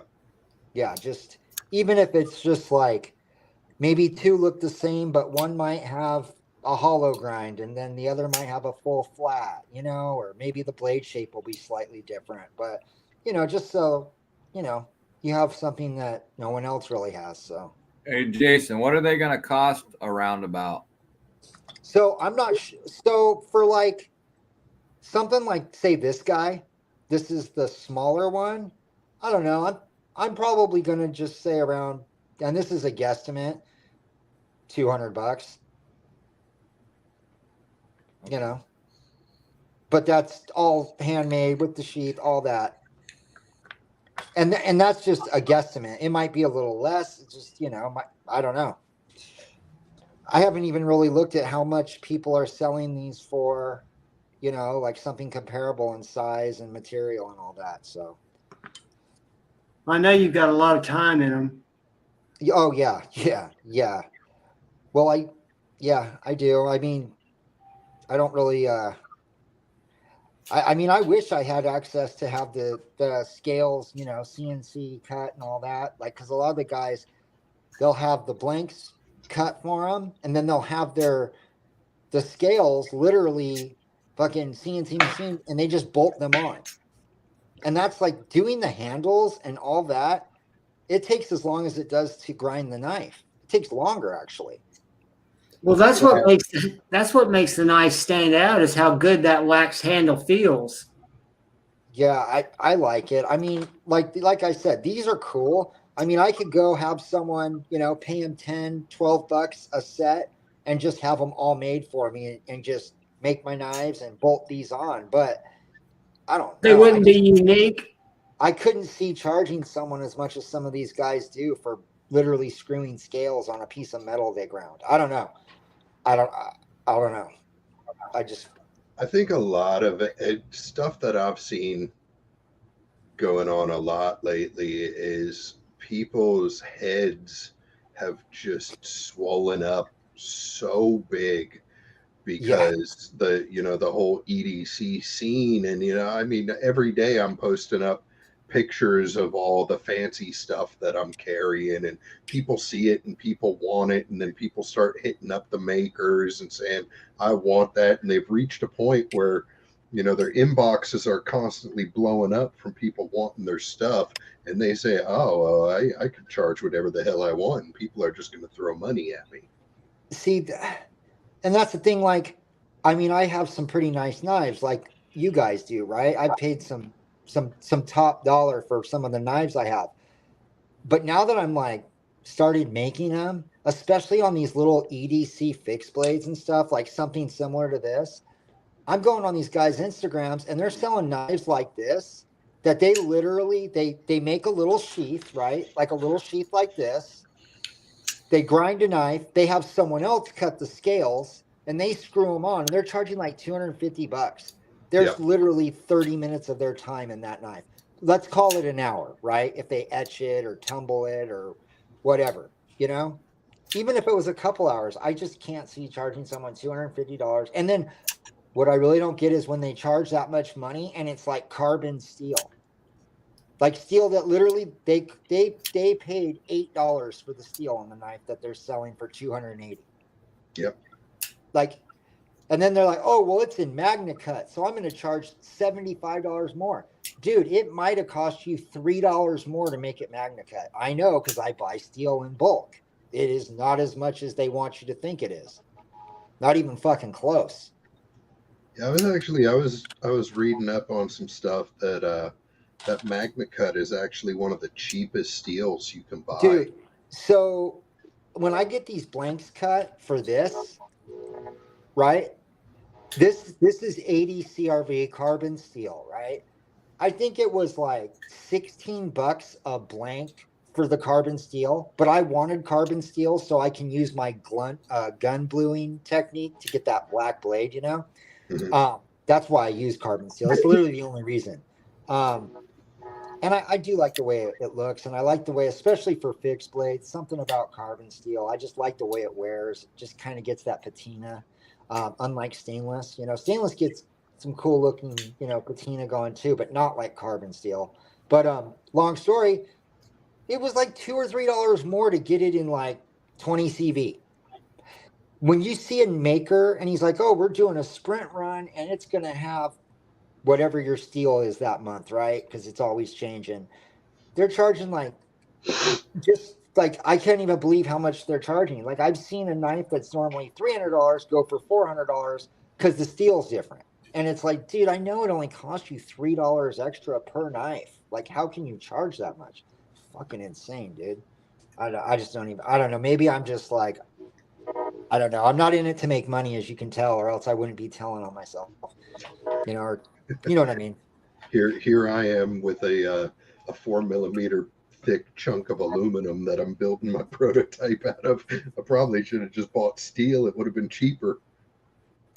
God, I don't know. I just know that the you know, it's funny is when I was having the gripper made, I don't know. I don't want to get into that, but it has to do with the steel and the price that BezTech was giving me, and it was a serious thing. Like, they were trying to charge me all sorts of extra for M390, and I literally pulled up the prices of steel, what it was in their, like, what do they call it, Providence over there? Forget how it goes, but anyways, and I literally showed them the sheet from like the steel places that are local to them, and they changed the price on me after that because they knew that I had done the research, and yeah, they were trying to pull one over on me, but it worked out. Hey, Jason, Kyle Coonley has a couple of questions, and he says, one, will he make a design for someone if they have an idea themselves? And then two, who is doing his heat treat? I'm doing my heat treat. I bought my own heat treating oven. It's a Paragon. It's the one with the 3 fucking, I forget what it's called. But you know what I haven't done yet? I have not had my knives Rockwell tested yet. So I'm not even going to sit here and lie and tell you that they're fucking 95 Rockwell hardness when they're 59, you know, or I don't know, or 60 or whatever they might be. Cause I haven't. Only 95, man. You're slacking if you're only. Yeah, I know, 95. Dude. Right. I'm obviously joking. Yeah. Yeah. 95. Yeah, totally. It's 95, dude. Yeah. And it doesn't ship ever. cut nails like butter. Yeah. Can you see these comments, Jason, that I'm putting on the screen? No, dude, I fucking can't see it. I'm going to read you a funny one from Edgy American Shane, who was in here a second ago. He says, be careful telling secrets about cost. Some designers, in quotes, hashtag YouTube celebrities, don't like that. Well, of course they don't. But I don't. I do this because I love doing it, and it's fun, and I enjoy it, and I'm an artist, so I would do it whether I sold them or I didn't. Does that make sense? It does, and that's why I think your knives are special. That's why I'm stoked to be able to start buying them. Like, you guys should have seen some of the messages I got from, like, you know, the Tripper that the pre-order is out on right now. $250. $250 for a 3-inch EDC knife made by BezTech, right? All the sweet shit, right? Like all the stuff that they ceramic bearings, lock bar, all the stuff that knives are supposed to have. $250. I've had 3 or 4 dudes. I'm not going to name names because I'm not that guy, but they're like, dude, why you need to raise the price, bro? Like, blah, blah. And it's like, no, I don't need to raise the price. So yours seems, because if I do, what they're doing is they want me to raise the price because it makes the ones they're selling look like they're cost too much, which they do. Right. Yeah. And they're putting it in there for 325, 350. Oh yeah. Oh yeah. Made by the same company that made mine, right? And they're having more knives made, which means they're getting them for less than I get them for, because I'm only having 100 of each color of the tripper made. These guys are having 5, 6, 7, 800 knives made at a time. So the price is like goes down. It's insane. I got a quote for the gripper. If I had, what was it? I want to say I had 250 grippers made, but I got a quote for 400, 200 in each color. And it was a lot less, but still out of my price range. I couldn't afford to do it. I barely pulled the gripper off, but I was able to pull it off. I didn't lose any money. And I mean, I would have liked to have done for cheaper, but I feel the gripper for $300, that was a pretty decent price for that knife. It's a great price for that knife. And it's a great knife. And I think the tripper's a great knife. And I only had a day with it. I wish I could have I honestly wish I could have got the tripper down to 220, but I just couldn't. That was my goal, to try to make it for 220. Boy, that would have made some dudes really upset, dude. I mean, I'm telling you, if I told you the guys that messaged me, you all have heard of them. You all probably own one of their knives. I've got names stewing around in my head. I'm not going to say them, but I'm pretty sure I know who they are. I'm not the guy that goes on Instagram and calls people out, right? That shit's fucking weird too. Who does that? Hey, Jason. Yeah. Talking about pricing, I mean, you should do it like you do your tattoos. I know where I live at, a good tattoo artist. Of course, I don't live in California, so it's probably a difference in price. Usually runs you about $200 an hour. Yeah, that's about right. And so, I mean, if you're making a knife, you're losing that. And so to me, it's, you said it takes you 30 minutes, roughly 45 minutes to make one, then plus material. It takes long. I mean, honestly, it takes longer than that, because I'm talking about just doing the grind part. I'm not talking about the pre-grind you got to do before you heat treat it, cutting out there's a lot of work. There is. But I'm talking about guys that have their blanks cut. So they come to them ready to go. All they got to do is grind in the bevels, and then they screw their handles on and sell them for $300 for a fucking 5.5 inch long knife. I was just trying to give you an idea how to price your knives. You do. I don't know. Because I'm a tattoo artist and I've been doing that for over 30 years, I feel like everyone needs to pay their dues. And I just don't think I'm there yet to be able to charge those prices. Yeah, but but you could be making $200 or $300 an hour doing tattoos versus, making the knife. So you're losing that money. You're right. But I also am kind of new to knife making. So I don't know. Maybe it's just the way I was raised in the tattoo industry. I'm okay with making knives and maybe charging a little less than I should. Does that make sense? I would rather charge someone a little less than I probably should have than more. Yeah. I'm not okay with feeling like I fucking overcharged. That's not. Well, you got to do what makes you sleep at night. If you feel like you feel like you're a $300 tattoo artist, and you can sleep with that at night, and you do that quality of work, that's fine. If you don't feel that way with your knife making, you do with what you can sleep at night. Yeah, no, that's a good point. Yeah, I mean, I don't know how much do knives like this go for? I haven't bought any EDC fixed blades this size yet. See, that's the thing is it depends on where you're at. Like I've got a couple of hand ground, the handle, everything, customs that were $150. Now I've got some that are, more like $300 or $400. Uh, but it also goes back to the how famous is the maker. Sure. You know, name recognition makes a huge difference. Like if you go buy Ed Fowler or Loveless, you're going to pay thousands of dollars. Wow. Yeah. You know, I think if 200 puts you in a position where you could make money and continue to make knives and build a reputation, Yeah, I just don't want to rip people off. That's all. You know what I'm saying? I want to get paid what they're worth or what they should be, but I don't want to overcharge people. That's all.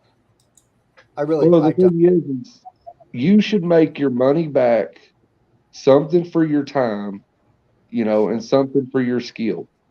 You can argue that those knives on the bottom, that those little knives are $200 knives, but those two at the top that you made, the two bigger fixed blades, I mean, that compound grind, a lot of experienced knife makers can't do that correctly. Right. And the best I can tell through the video is your grinds are even. And what's funny is I freehand them. I don't use a file guide for my plunge lines, and I don't use an angle grind. I just fucking hold them. But for you to get that's what I'm saying. That makes it even crazier. You got the transition from the flat grind to the hollow grind even. Yeah, it was tough. Not gonna lie, that was tough. But I'm just saying you did it, and so that knife, just the fact that you did that makes that knife worth more than Joe Blow down the street that just did a hollow grind or a flat grind that most likely was done with the CNC. Yeah, because I see a lot of these so-called custom knife makers aren't grinding their own blades anymore. Even they're using a CNC to cut them. I've seen those. Yeah, that's crazy. You know, and I personally have no issue with people who use jigs to grind their knives. No, I don't either. I feel I have one. I bought one. I just don't use it.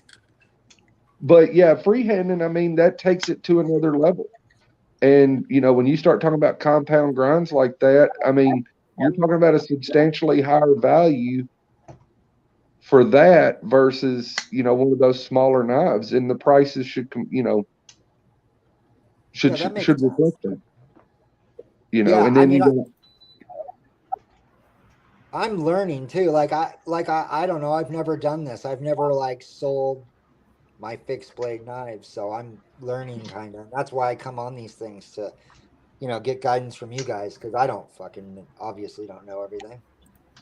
You know a lot, buddy, because what comes out of your head is right in the realm with what definitely fires me up, and I think most of these guys will say they're liking what they're seeing.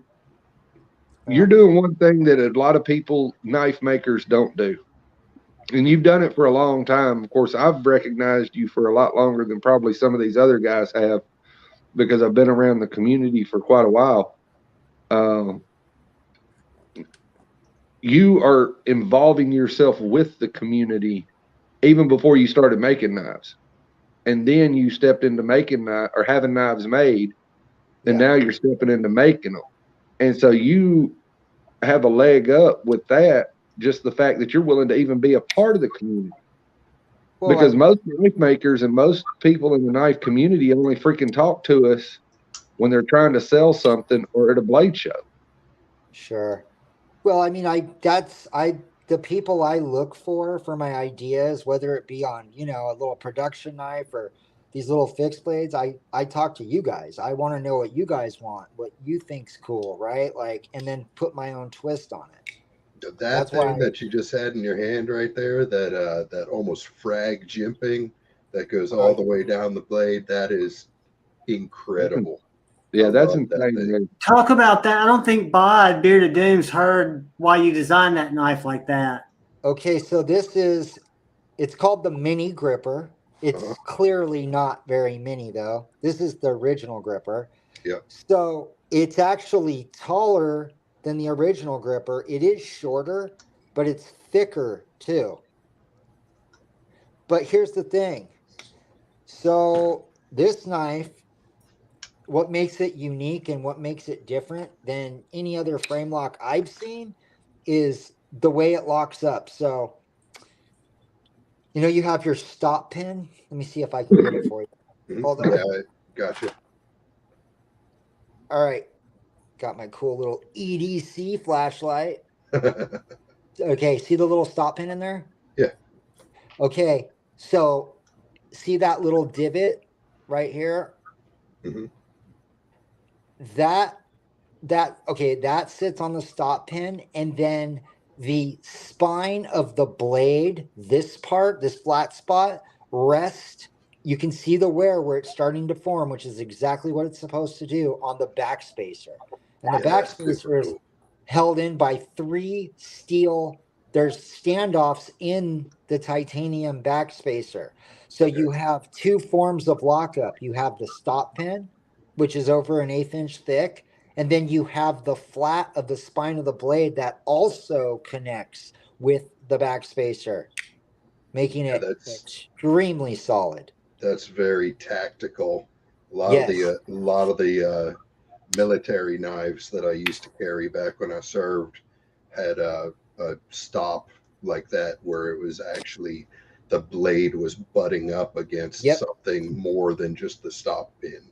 Right. So, 2-3 years goes down the line, and after opening and closing and using a knife for so long, I don't know if you guys have ever had a knife where that little stop pin starts to get that little bit of play. It's very minute, but I've seen it happen. That's not happening with this knife because it's a lot easier to move one screw through a frickin' standoff than it is, a complete backspacer that's held in by 3 steel standoffs. Mm-hmm. So yeah, I don't have the best acoustics in here, but it sounds nasty in person. It Like looks just awesome. It looks That one amazing. speaks to me. I go for, if you look at any of my stuff, you'll see I go for a lot of like the weird like space tech mech warrior looking stuff, and that one right there is just, it's speaking to me. Here, look at this one. Hold on, I just went and grabbed this for you. The black one's pretty nasty too. Ooh, look. Yeah, that's badass right there. Are you gonna put them into production anytime ever? Yep, this one's coming after the Tripper. This is the next one. Yes. The only thing I'm thinking about doing, and you guys tell me what you think. Okay, do you see the size difference? Mm-hmm. The one on the left. Okay, so I was thinking about doing this same exact knife, dimensionally identical, width, height, everything, just making it shorter like this one. Bigger is better in my books. What's funny is I wanted that. That's the only thing I was like, because I did want this to be a shorter knife than the original gripper, which But it is is. shorter. It's short by like a fucking inch, dude. Yeah, that's good, dude. That's good, man. And how long is it? I fucking don't even measure shit, dude. And you could do a micro down the road if that one's successful. Right. It's 7 3/4 inches long with a Perfect. 3 1/4 inch blade if you're measuring from the scales. 3 1/4 Give inches. me, Jason, give me that that's thing the right fucking there in one, about dude. a 10-inch long. Yeah. Yeah, that's it. That's 3 1/4 inch from the scale to the tip. So you have just under 3 inches of cutting area, like 2.9, call it. See, I have a gripper, so that one would be fucking perfect for Oh yeah. backup. Well, what's crazy is where did it go? See the length difference? It's about an inch. Call it an inch, maybe a little less than an inch.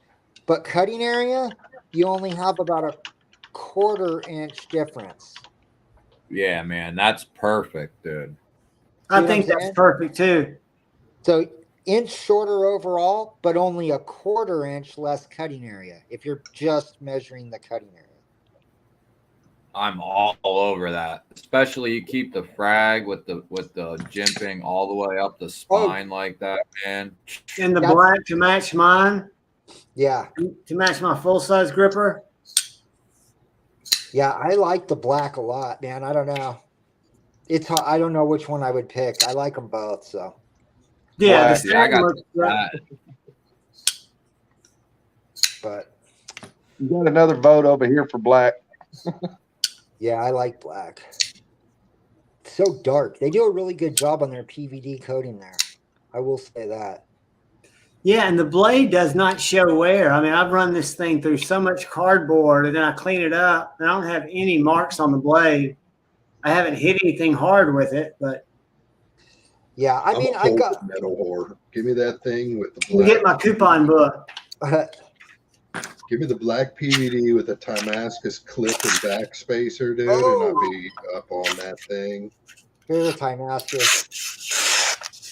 Actually, this is, I think, what is it, Mocha Pie or Mocha some shit? Yeah, whatever, one of those things. Some It sort has of also tie. the pivot collar's the same. It's hard to tell, but it's the same material as the backspacer and the pocket clip. Who is sitting Well- next to their mic carving up paper? That would be JuhVon. Well, thank you guys for. I appreciate all your guys' input and helping me out. I really do. Hey guys, if any of y'all are interested, I'll put the link in the chat, but it's at Brass Brigade. And if you're not following him on Instagram, man, they're the coolest things that are posted on there. And it's underscore, right? BRASS. No, I think it's just Brass Brigade, actually. I think you're right. And I'll Yeah, find it's it on YouTube and or on Instagram, and I'll put the entire link in there. Cool. Well, thank you guys, man. I appreciate all the Brother, all- thanks for stopping on, and I appreciate you more than you know. Kevin should have gotten the mini I'll today. I'll when I'm using my phone as the camera, of course, because I'm poor. But yeah, I'll message you right back when I get off. Rock on, man. All right, brother. Thank you Love guys. you, Have a man. great Take care. night. Later, man. Yeah, bye. Bye, buddy. Dude, he's fucking killing it. I'm telling you, man, the stuff that is coming out, and G-Ball, I wish, and I should probably send this around to you guys. This little J. Cali, the first one that I got. I just love it. Dude, that I'm wanting thing's that fucking- Tanto fixed blade that he's got, but it's already sold. What's that? I'm wanting that Tanto fixed blade that he's got, but it's already sold. Yeah, Well, I that can thing get is you. He'll freaking get you one gorgeous. made. He could have you one by the end of the week, dude. He blows these things out. I know, but right now I don't need to be spending any money. Well, just know that you know him, and he'll make you one if you ever want one. It's kind of Oh, like no. having a drop that you don't need to wait for. It's in it. I promise you, it's in the back of my head because the way he does that bluing, you know, and just the file work on the back, and that's to me that speaks to me.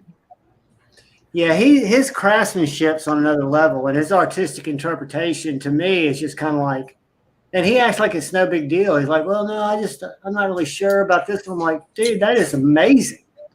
The shit that he did on that knife, most people at a knife show would be charging $800-900 for all that damn file work, Yep. or more, depending on how big their name is. They could be even charging even more, you know. And it's just that, and that's I mean, I understand that he thinks that, you know, because he's a new knife maker, he's got to pay his dues. But I know that he's a very, very highly paid tattoo artist. And so for every minute he spends grinding knives is a minute that he's not making money. He got to balance that out somehow. Well, he told me he just really loves making the knives, and that's kind of what he enjoys doing. And he schedules. I think he's so well established in the tattoo world that he can kind of choose his schedule. Yeah, he's appointment only, and I don't even know if he hardly even take customers because he's so booked out. But I mean, I just think he should make it, you know, affect what he can sleep with. Yeah, and I think after these next two folders come out and he starts getting some of these J. Callies out, I mean, this community rewards good work and we call out bad work, right? And I think he's just going to naturally arc. I mean, because his work, the gripper is an amazing knife. It's a little big for me. That's why I'm so glad to see the smaller one. But it is this year, he'll be within the year. you're gonna see his stuff. You know, the demand is gonna drive the price. Well, he doesn't do shows. He doesn't do anything like that, you know? Yeah, that's I'm the saying thing. I just mean, through social media. though. Oh, yeah. Oh, let me put that link in. Y'all talk amongst yourselves while I go to my slow other page and pull up Instagram. But yeah, his work is gonna speak for itself. You know what I mean? Just the shit he's doing now, he's only gonna get better at it. And the more those get out into people's hands, it's just gonna naturally drive the price up, you know, as he goes on. well, it naturally would. The only thing is I don't think he would. You know, just I from don't think he talking to would him, either. I think he's totally about because making a comfortable, fair wage for what he does and putting out Yeah. stuff that people appreciate. I really think that's what motivates him. I don't even think he's looking at it as a side job. He's looking at it to support a hobby. The only reason he's selling them is because he enjoys doing it. It's something, you know, because he sits there hunched over all day long over that tattoo gun, and when he comes home, he just wants something different. Where it's, I don't know, or maybe he can't get away from that steady hum, you know, because he's got the hum of the gun, and then he gets home and he's got the hum of the machine, you know, the grinder. Because talking to him, he's different than anybody else when he's willing to admit that, you know, this knife cost me $15 to get cut, and then I grind it, you know, and so on and so forth. You know, a lot of knife makers, it's like, you know, Doom was saying, and he was saying, and I've said it, you know, to John, a lot of these knife guys don't want, especially with fixed blades. Fixed blades is the biggest scam in the knife community. It's a piece of bar stock that they spend, most of them with a jig, so it doesn't take them long to grind it out, you know, and then they grind it out and throw a couple of slabs of micarta on it or G10 or wood. Yeah, they might sculpt that a little bit, but with the belt sander, it doesn't take long, and they sell it for $500, $600, $700, $800. What's Yeah, really that's- impressive is he could be charging easily $300 for that tripper, easily, and he's got it for what, Oh, yeah. like $250. $250. Yeah, I mean,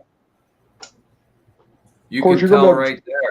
And he caught You're some gonna be able grief. to- You heard him say he had people reach out to him telling him he was selling it too low, and that are also knife people, knife makers. That's Yeah, kind of like Riot not wanting people to know if you sell it under a certain point that Riot made it. yeah, Riot's floor is 300, or it was. I don't know what it is. If they changed it, it was $300. Was their floor before you could say it was Riot made. And so, I mean, he can sell it for whatever he can sleep with, and the other folks have just got to get over it. And Yeah, get and their- I can assure you guys, if you like a small fixie, he's giving you good value for dollar. There's no doubt in my mind about that.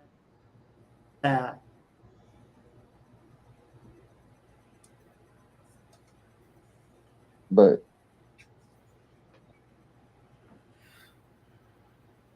Yeah, he's definitely got something going though between his fixed blades and then his folder designs. He's got some incredible stuff going on. What up, Juggling Ninja? My brother. Acid Test Kids, yo. I'm 100% in on that mini gripper too. Yeah, and you know, he made a mini gripper originally and reached out to John and felt it looked too much like the Warney Nimble. And John didn't really think so, but Jason didn't feel comfortable releasing it because he saw the Nimble and he said, I got to go back to the drawing board, which I think is credible as shit. You know, yeah. John, I think it's fine. And Jason's It's like, like well, I think it's a little close. That gripper, I mean, as it stands now, people have asked me time and time again, they don't look anything. They're not anything alike. They might have a Wardenclyffe blade, but I have both of them, carried them both a bunch, and they're not even close to the same knife. Well, I mean, knives are going to look the same, and so he shouldn't worry about that too much. There's only so many ways you can cut a knife, and it still be a knife. So you're eventually going to have things. Yeah. Is there a question I need to read him? I can't see the chat. Sorry, Kyle. Let me see what somebody asked. Hold on, buddy. I'll get it to you. Because I am fucking useless and I still haven't charged my computer. Oh, Bod left. Oh no, bye, Bod. I saw his dog go ape shit. Probably fixing to kill somebody and eat him. Let's see. Kyle, was there a question for Dark Gravity that I need to read? Blade Ogre, yeah, just follow him on Instagram. I'll throw his link back in there for you guys. And he's a good follow if you never buy a knife from him because he's always building cool shit. Your last comment. Hi, JN, or all right. I wish I wasn't so lazy and Dark get out Gravity. I agree, but when you're the new kid in the ring, it's hard to ask for a title fight.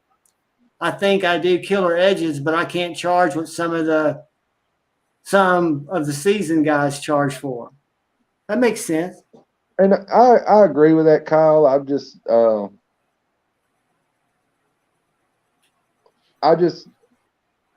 may be a little biased, I think is what it is, and it's because Jason's involvement, because I didn't know Jason, but I've known of Jason and Brass Brigade, or as Brass Brigade, for a long time, for a number of years now, even before the gripper.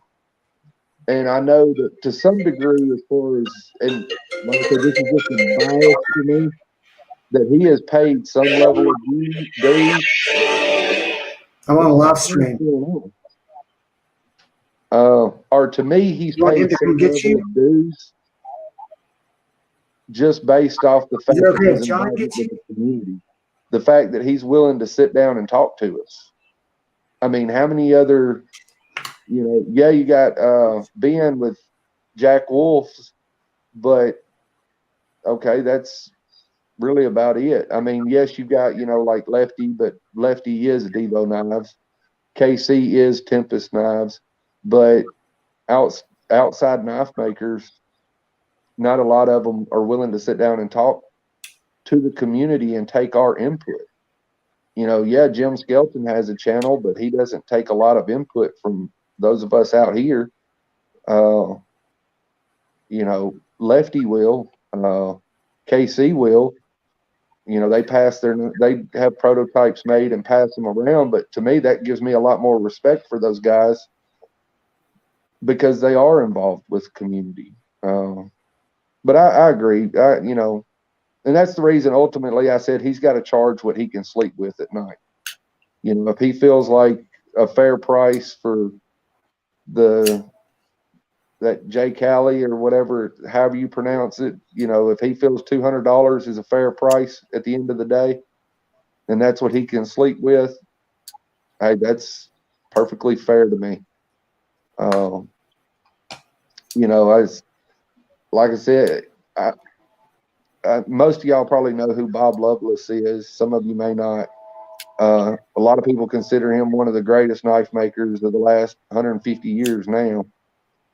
He was talking about being at a knife show, and he would sell his knives for like $400 or $500, and in the show he would walk around and see people actually buying his knives at other tables for $1,000, $1,500, $2,000, and he's like, well, why the fuck don't I charge that? If that's what they go for, that's what I should charge for. And so the market, the community will bear the price of whatever it's worth. It's like we were talking about earlier at the start with the Evo. And whether $600, you know, to me, it's a fair price for the Evo. I have no issues with the price. The $500 and something for the JK doesn't bother me. And so on and so forth. The prices usually don't bother me because if I don't like the price, I don't buy it. You know, and the community will set the price. And I get the folks contacting Jason and saying, hey, man, you need to raise the price. Well, I mean, if the community likes your knife over, I mean, the price is irrelevant. If they That's want right. it, they'll buy it. And several have proved that. Yeah, Hope proved it. I mean, it's been proven over and over again. I mean, you think about the Evo. I mean, it's $600, and people turn around and buy them for $1,200 a week after they drop. You know, the market will bear what the market will bear. It's what the maker can sleep with at night is what matters. Guys, you know what I haven't done? And I'm going to let y'all talk while I go find a knife to do a giveaway with.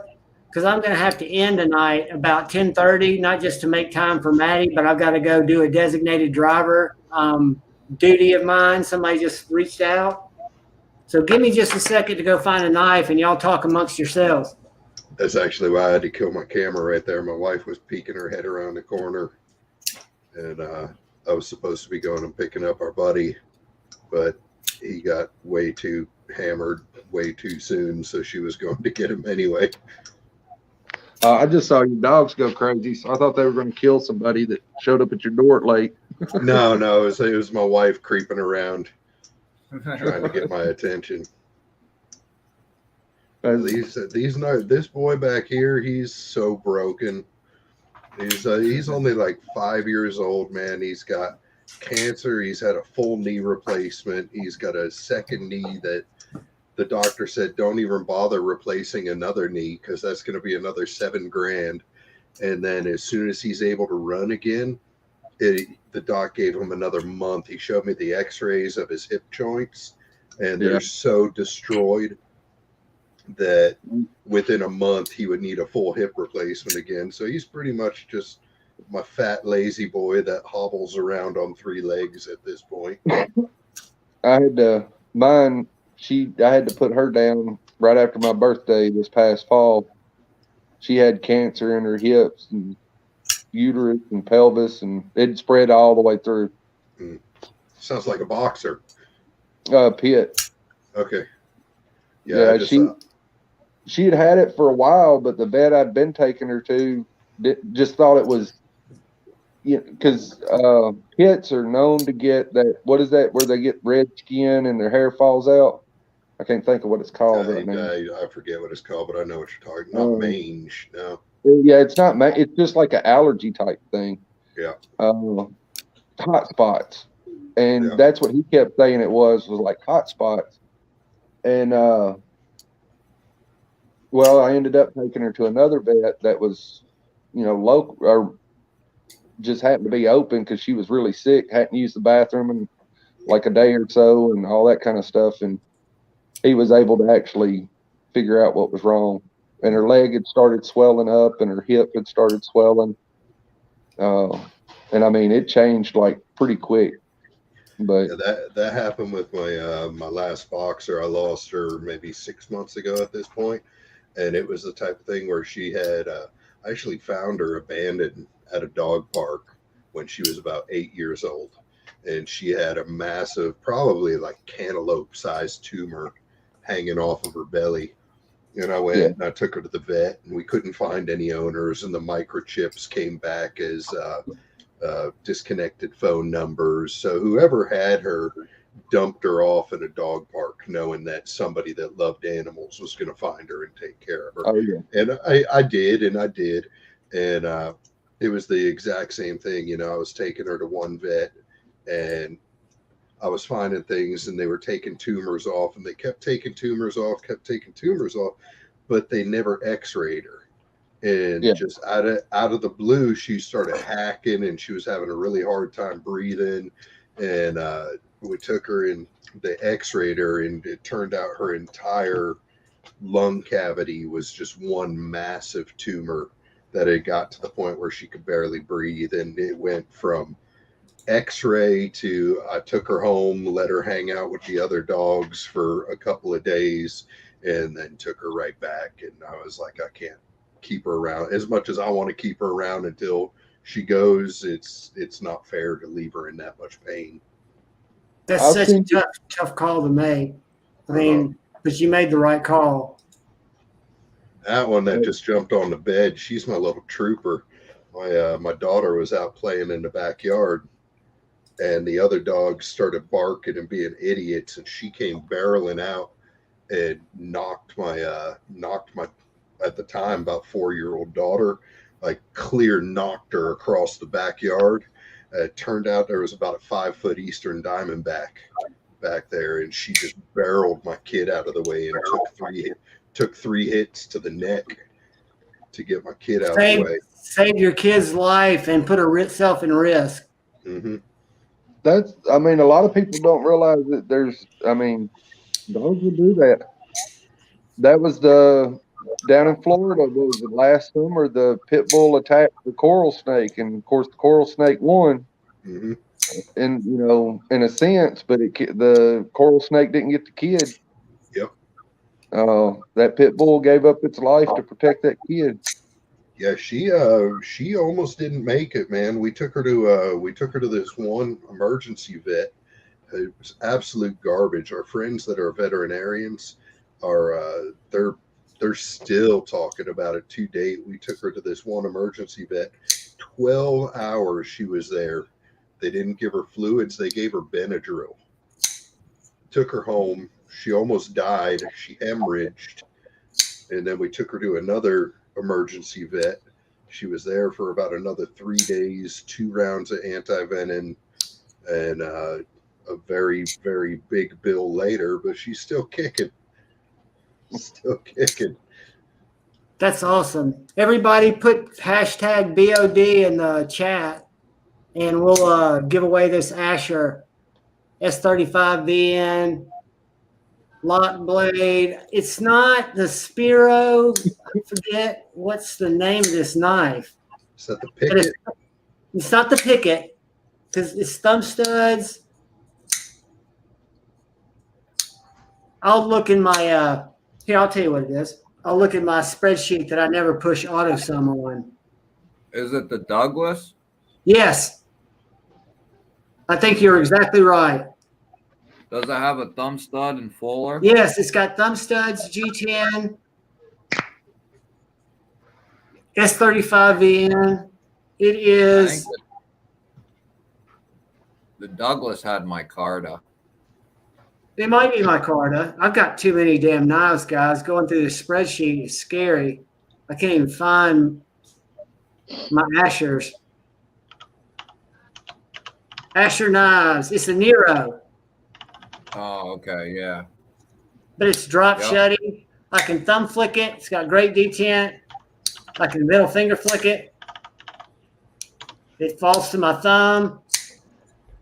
It'll be a great free knife. I'll give you all about 10 more minutes. Not 10 more minutes, about 10 more seconds for anybody that wants to put BOD in there. Make sure you match it. It's got to be all caps since he put it all caps. Yeah, I put it all caps, and y'all go in and change it if you need to. But I'm going to count down from 10, and then I'm going to hit draw. 10, 9, 8, 7, 6, 5, 4, 3, 2, 1. Just got one more, so I'm going to give it 2 more seconds. Here we go.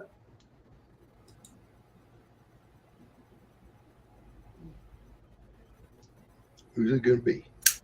Who's it going to Asher's win? Did I another just see dude some? who can make a fucking knife. JN Ninja.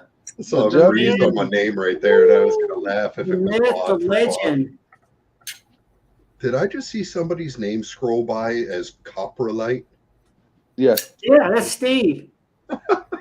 That's fantastic. He's petrified shit. Yeah, how have I never seen that name before? You can either reach out to me on Instagram, brother, or you can send an email with your address to kniveslive2021@gmail.com. I'm going to record that you are the winner because my brain will forget. Atta girl, JN. Congratulations, buddy.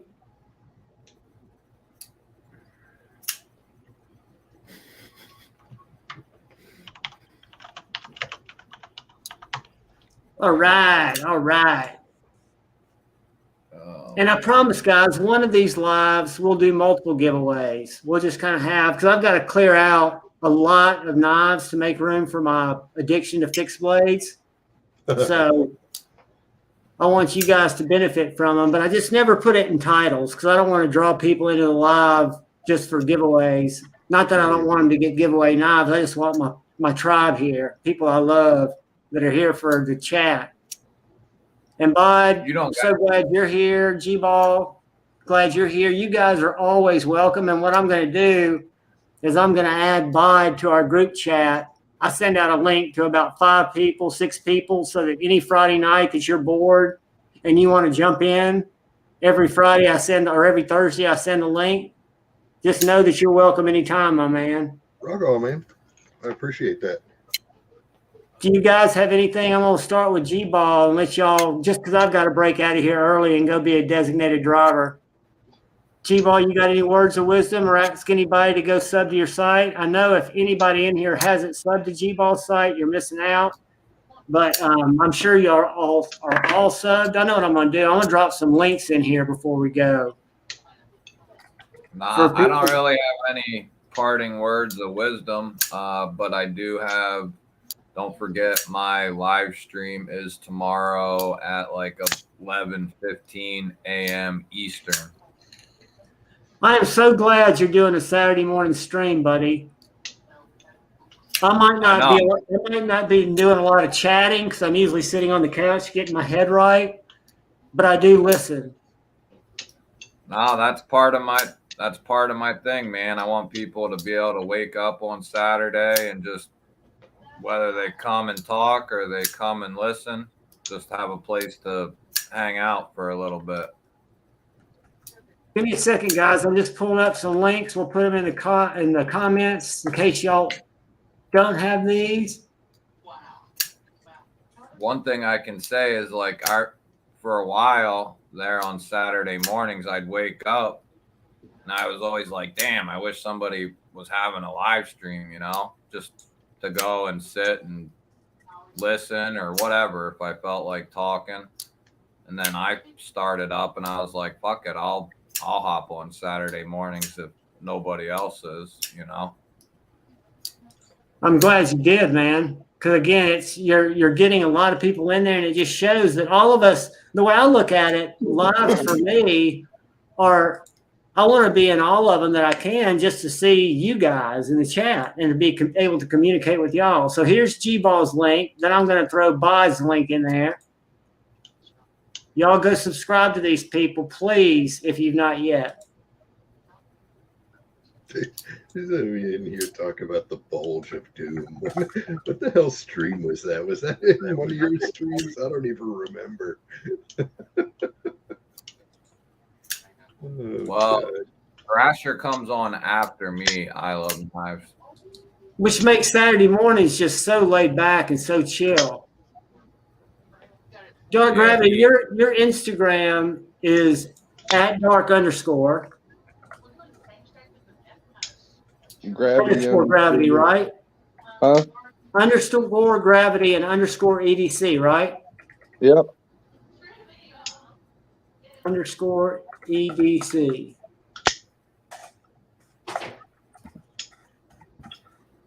Yeah, I think I'm going to, now that I've figured out that I can live stream right from my phone, I think I'm going to do more total cluster from disassembly type stuff like I did tonight. Please do. That was I can't really see chat as it's going on because, you know, I'm streaming right from my phone. But occasionally I could see a message that popped up and I was able to respond. But for the most part, I was just beating my face against that I brick thought wall. you were somehow psychically connected to it because you would comment to somebody that sent a chat just at the right time that would be talking about one of your struggles.